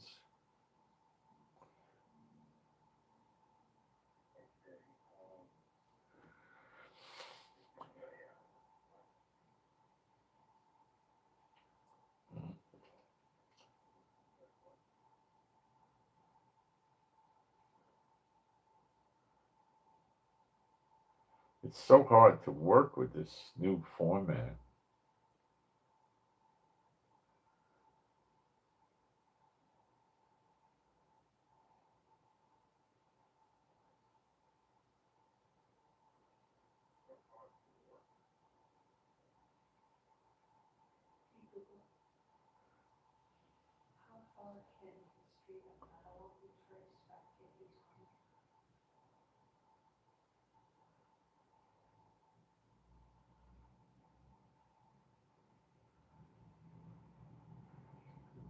Everyone has Islam fatigue. Yeah, we're tired of this. We're tired of them. But when the government is them, like in New York, that's the problem. With the mayor, he's not in office yet, but the first of the year he's in.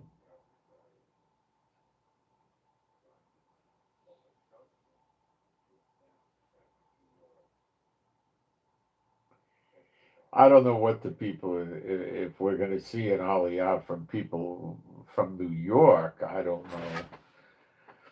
I think their first response would be to move out of New York City, but still work in New York City if they had to.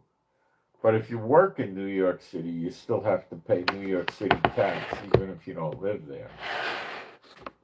I don't know what they're going to do. I don't know. They think that this Mandani is going to go slow. They're crazy. He's going to go like grease lightning to promote the Islamist terrorists and persecute the Jews. It's going to be, in my opinion, it's going to be fairly fast. And the people aren't exactly waiting for him to get into office, but once he gets into office, they're going to explode with terror in New York. Oh, yeah. Oh, yeah.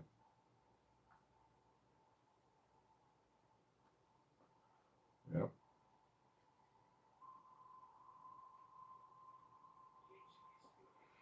Okay, so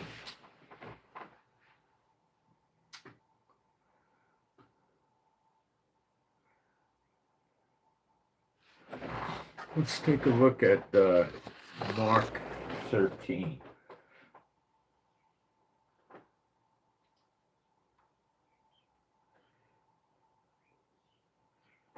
It's in Mark 16.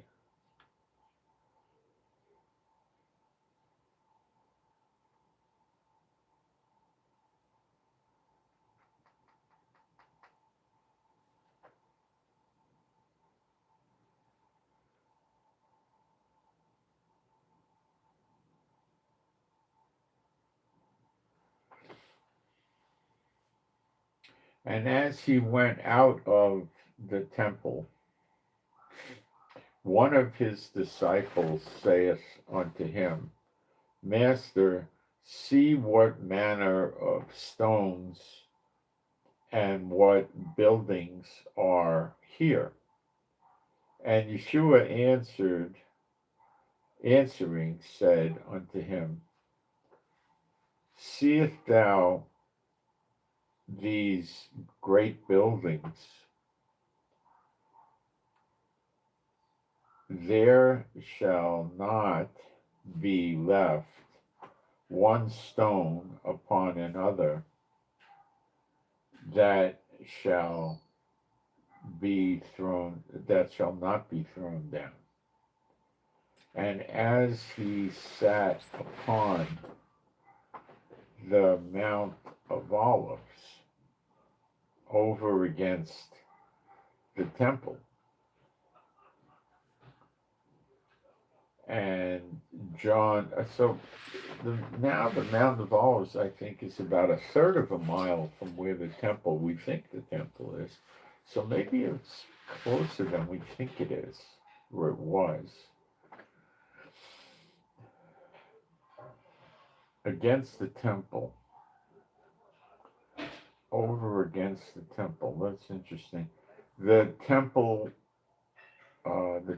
Peter and James and John and Andrew asked him privately, Tell us, when shall these things be, and what shall be the sign when these things shall be fulfilled? So it's a compounded question. And Yeshua answering them began to say, Take heed lest any man deceive you, for many shall come in my name, saying, I am Christ, and shall deceive many. He's speaking of the church people. They say, Yeshua, but they're really speaking of a different Yeshua. They don't say Yeshua, they say Jesus, stuff like that. Talking about the tares and the false believers and the false teachers. And when you shall hear of wars and rumors of wars, be you not troubled, for such things must needs be, but the end is not yet. And I believe he's talking about the end of the age. I could be wrong, maybe he's not, but for nation shall rise against nation, and kingdom against kingdom. It's ruler, Basilio, ruler against ruler, or reign, REIGN, against reign. And there shall be earthquakes in diverse places, and there shall be. Now, the earthquakes in diverse places, we covered that with the swarm attacks. That's rather shocking, right? And there shall be famines and troubles. Troubles is disturbances like protests and stuff like that, anti-Semitism, probably more specifically. These are the beginnings of the sorrows. These are the beginnings of the birth pains. The wars and the rumors of wars, no. So,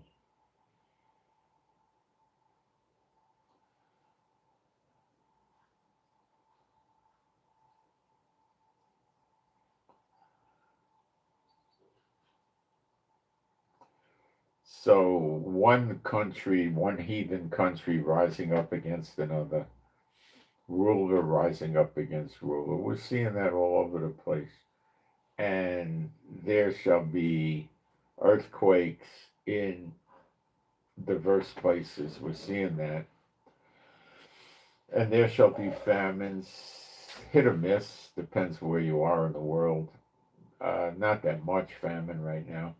And troubles. These are the beginnings of sorrows, not the end of the sorrows, the beginning of the birth pangs. And it's been for some time now. But take heed to yourself, for they shall deliver you up to councils, and in the synagogues you shall be beaten, and you shall be brought before rulers and kings for my sake, for a testimony against them. And the gospel, he's speaking here specifically about the apostles, the disciples back then. This is what's going to happen to them. Okay, it's not going to happen to us. Okay, this is fulfilled. Okay, it's already happened. And the gospel must first be published among all the heathen nations. That means the real gospel. Has that been done? No, not yet. No. But when they shall lead you and deliver you up, take no thought beforehand what you shall speak, neither do you premeditate, but whatsoever shall be given you in that hour, that speak you, for it is not you that speak, but the Holy Ghost. Now, the brother shall betray the brother to death, and the father the son,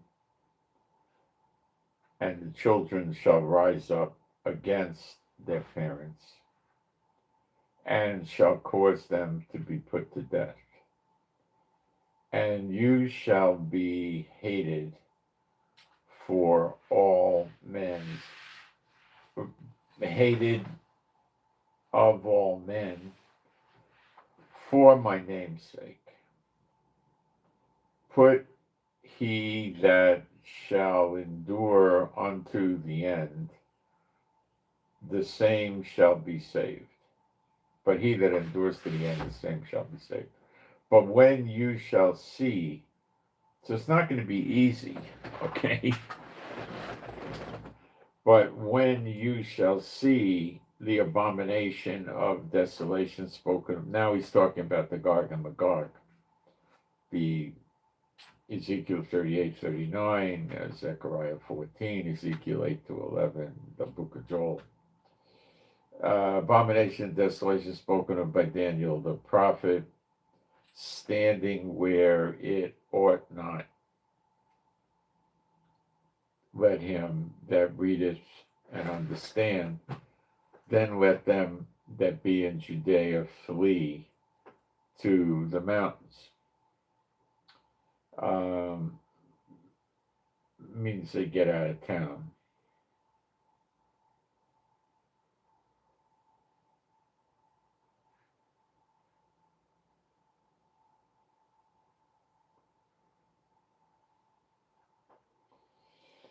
And let him that is on the housetop not go down into the house, neither enter therein to take any things out of his house.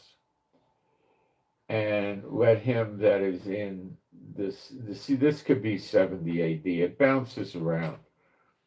Let him, on purpose, so it'd be very difficult for a person to put it together. You'd have to really be good with the scriptures, which we're pretty good with them, I think. Let him that is in the field not turn back again to take up his garment. But woe to them that are with child, and to them that give suck in those days. And pray you that your flight be not in the winter, for in those days shall be affliction such as was not from the beginning of the creation, which God created unto him, neither shall be. Now, that's likely 70 AD. I'm going to take a break for a minute, and then we'll continue.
No, but soon. I can't eat anything that's hard to chew.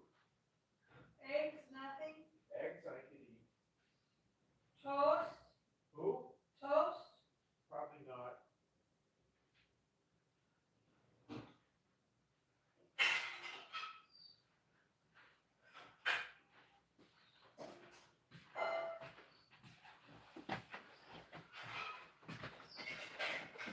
See, a lot of the bad stuff here was 70 AD.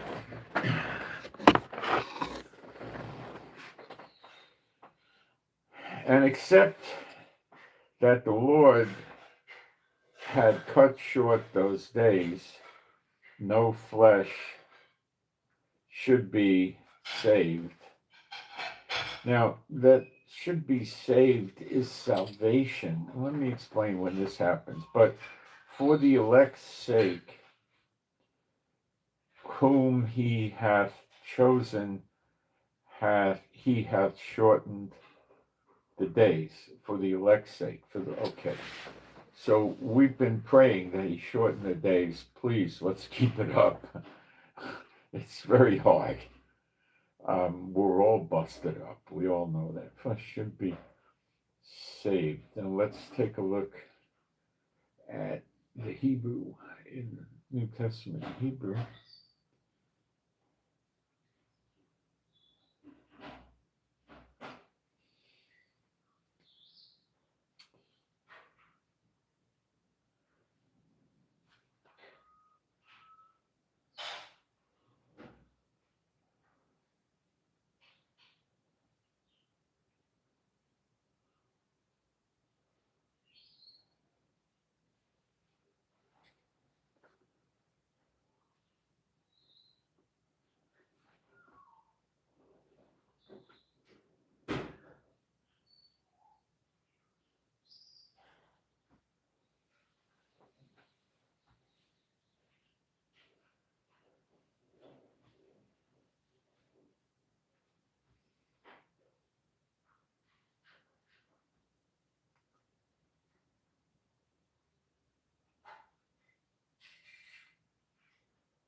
It means more like saved than the word salvation, but it's really kind of the same thing.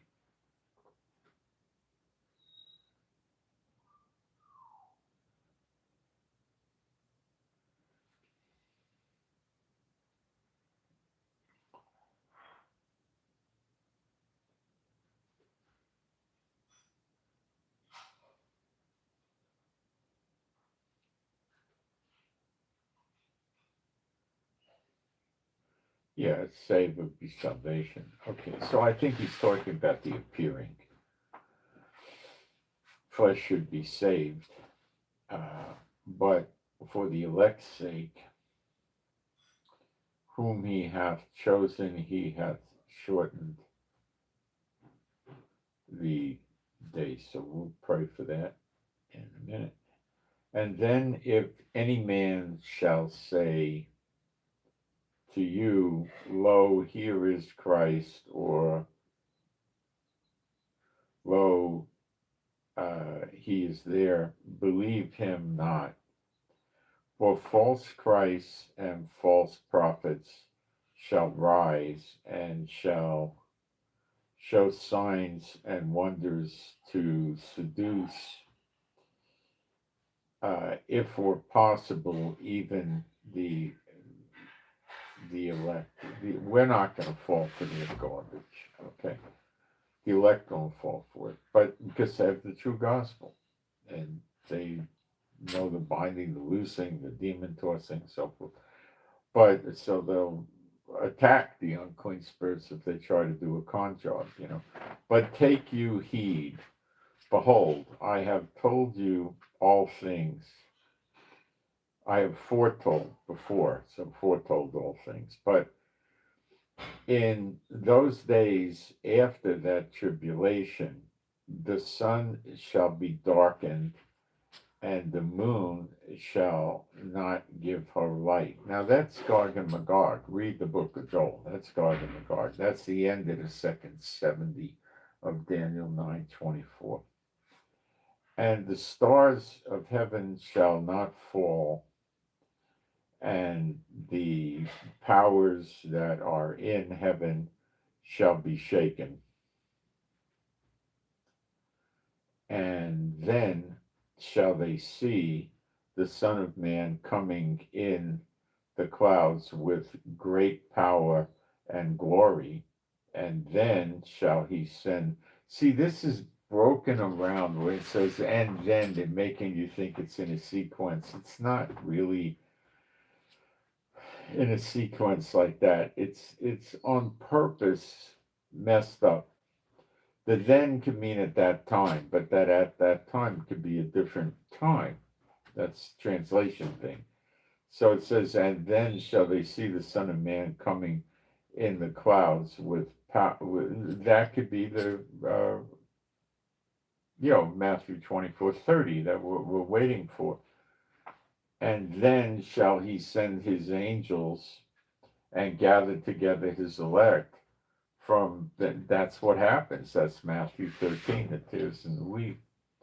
From the four winds, from the uttermost part of the earth to the uttermost part of heaven.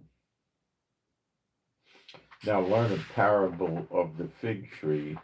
When her branch is yet tender and putteth forth leaves, you know that summer is near. So you, like manner, when you shall see these things come to pass, know that it is not nigh or near, even at the doors. Well, we know it's near.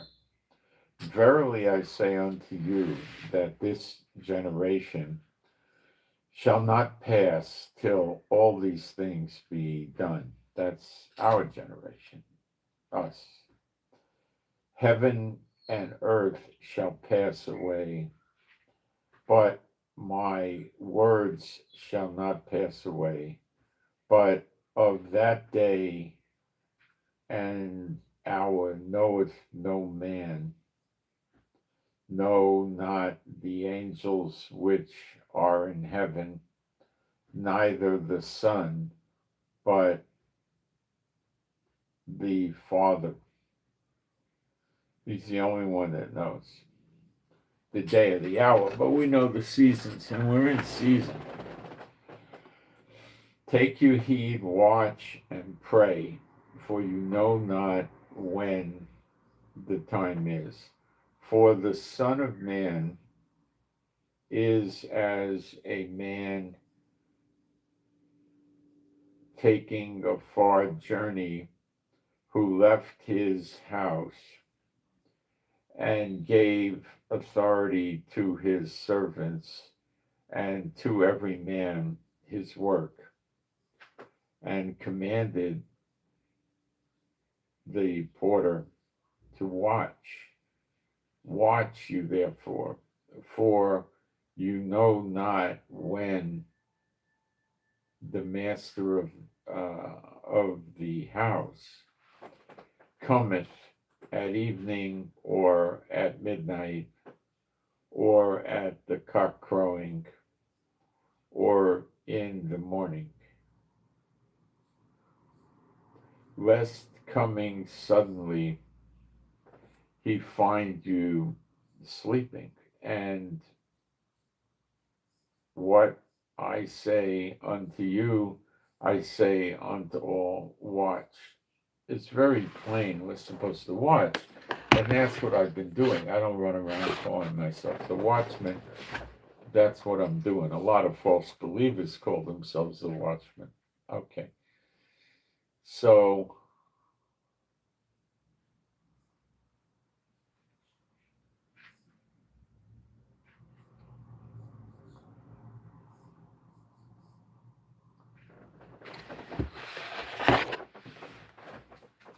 I want to look up the scripture.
Let's go to Matthew 21.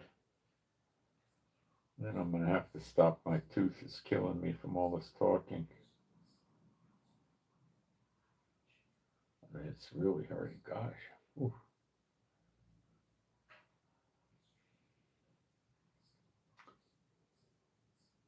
And I don't believe there's any infection or anything. It's just from being sore from chewing on it. I wish it would heal up already. Gosh, it's terrible.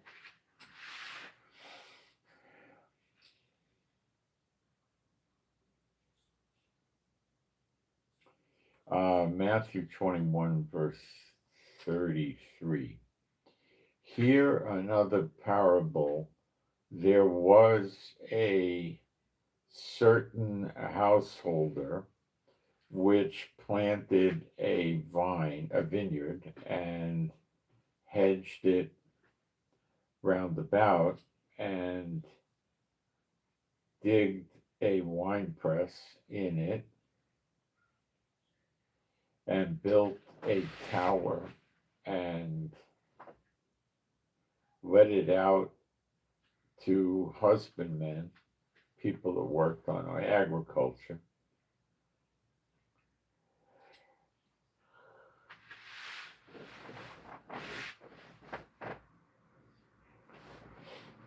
and went into a far country. And when the time of the fruit drew near, he sent his servants to the husbandmen that they might receive the fruits of it. And the husbandman took his servants and beat one and killed another and stoned another. So the master, which is Jehovah,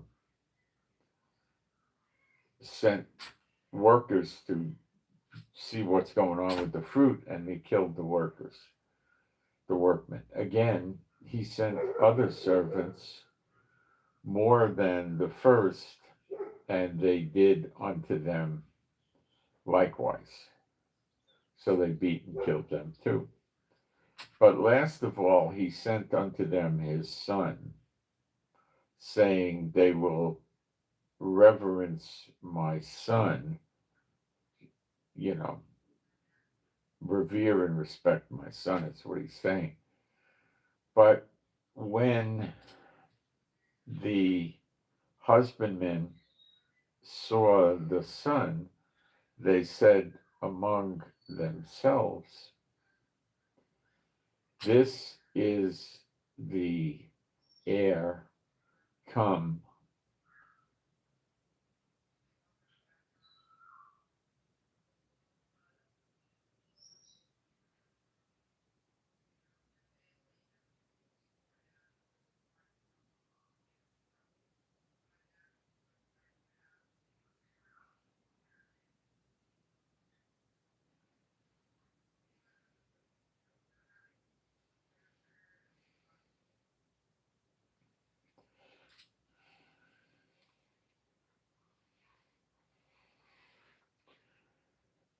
And let us seize him and his inheritance. That means Yeshua. Let's get rid of Yeshua and we'll have Israel for ourselves. That's the rabbis. And Satan bots. And the rabbi Satan bots. And they caught him and cast him out of the vineyard and slew him. See, they didn't kill him in Jerusalem, they killed him outside the gates. When the Lord, therefore, of the vineyard cometh, what will he do unto those husbandmen? They say unto him, he will miserably destroy those wicked men and will let out his vineyard unto other husbandmen, which shall render him the fruits in their seasons.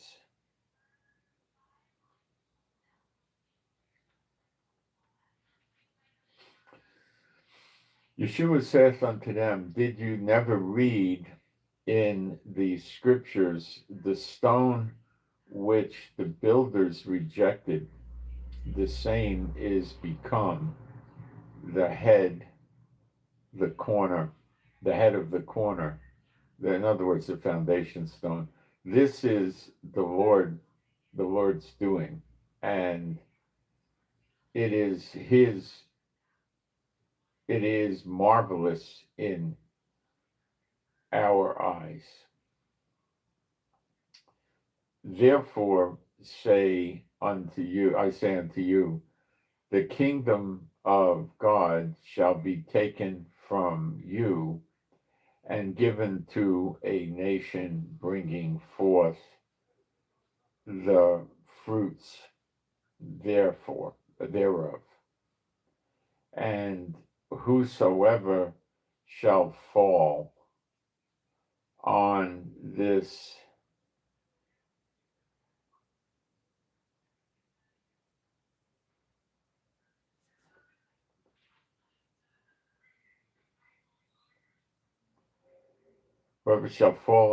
stone shall be broken, but on whosoever it shall fall, it will grind him to powder. And when the chief priests and Pharisees had heard the parables, they perceived that he spoke of them.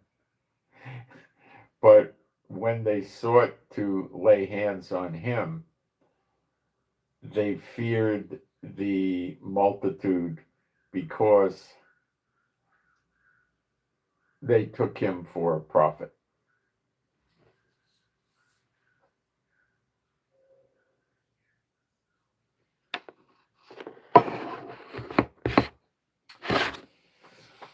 So,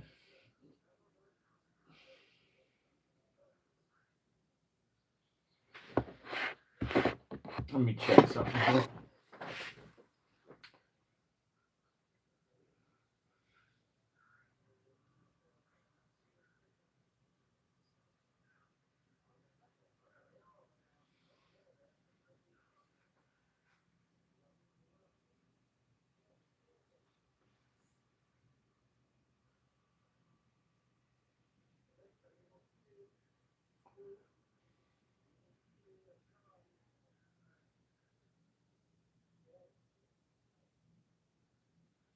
Now, in Zechariah 12, verse 3, we read about the stone again in the siege, which shows you the timing, okay? I'll read.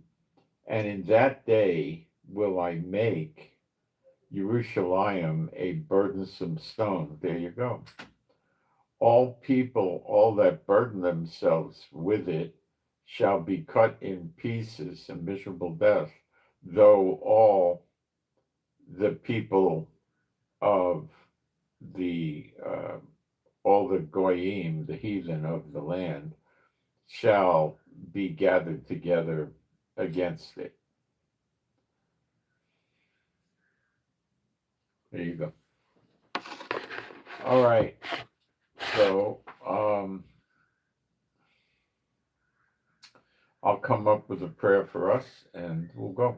Okay, my Heavenly Father, Jehovah, B'Shem Yeshua HaMashiach, I pray for me and my wife and all the true believers and our households that we would be happy, healthy, and whole, and safe and secure, and our animals and pets would be safe and secure, happy, healthy, and whole.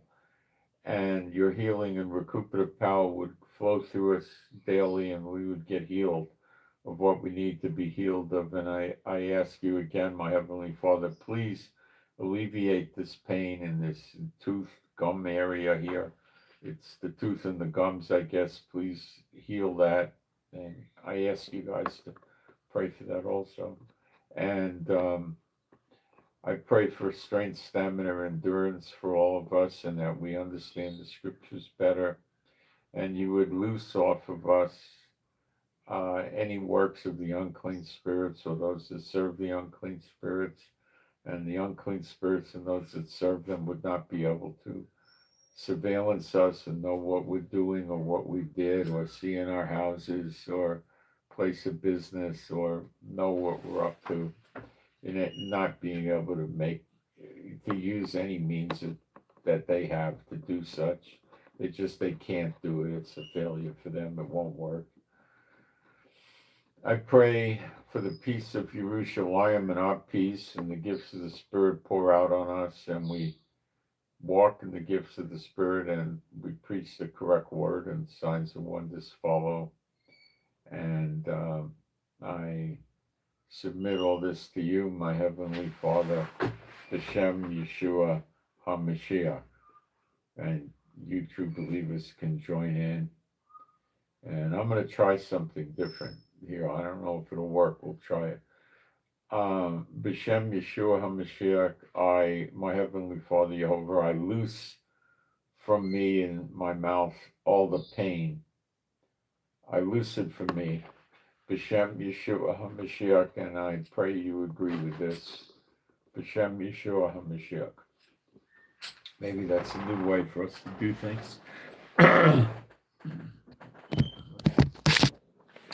And I send my Shabbat Shalom to all those who love Yeshua HaMashiach. And please keep the prayers going for my sore tooth and gum and gums. And maybe it's more than one tooth. I don't know. Thanks, guys. I hope you got something out of this. And Shabbat Shalom to all the true believers.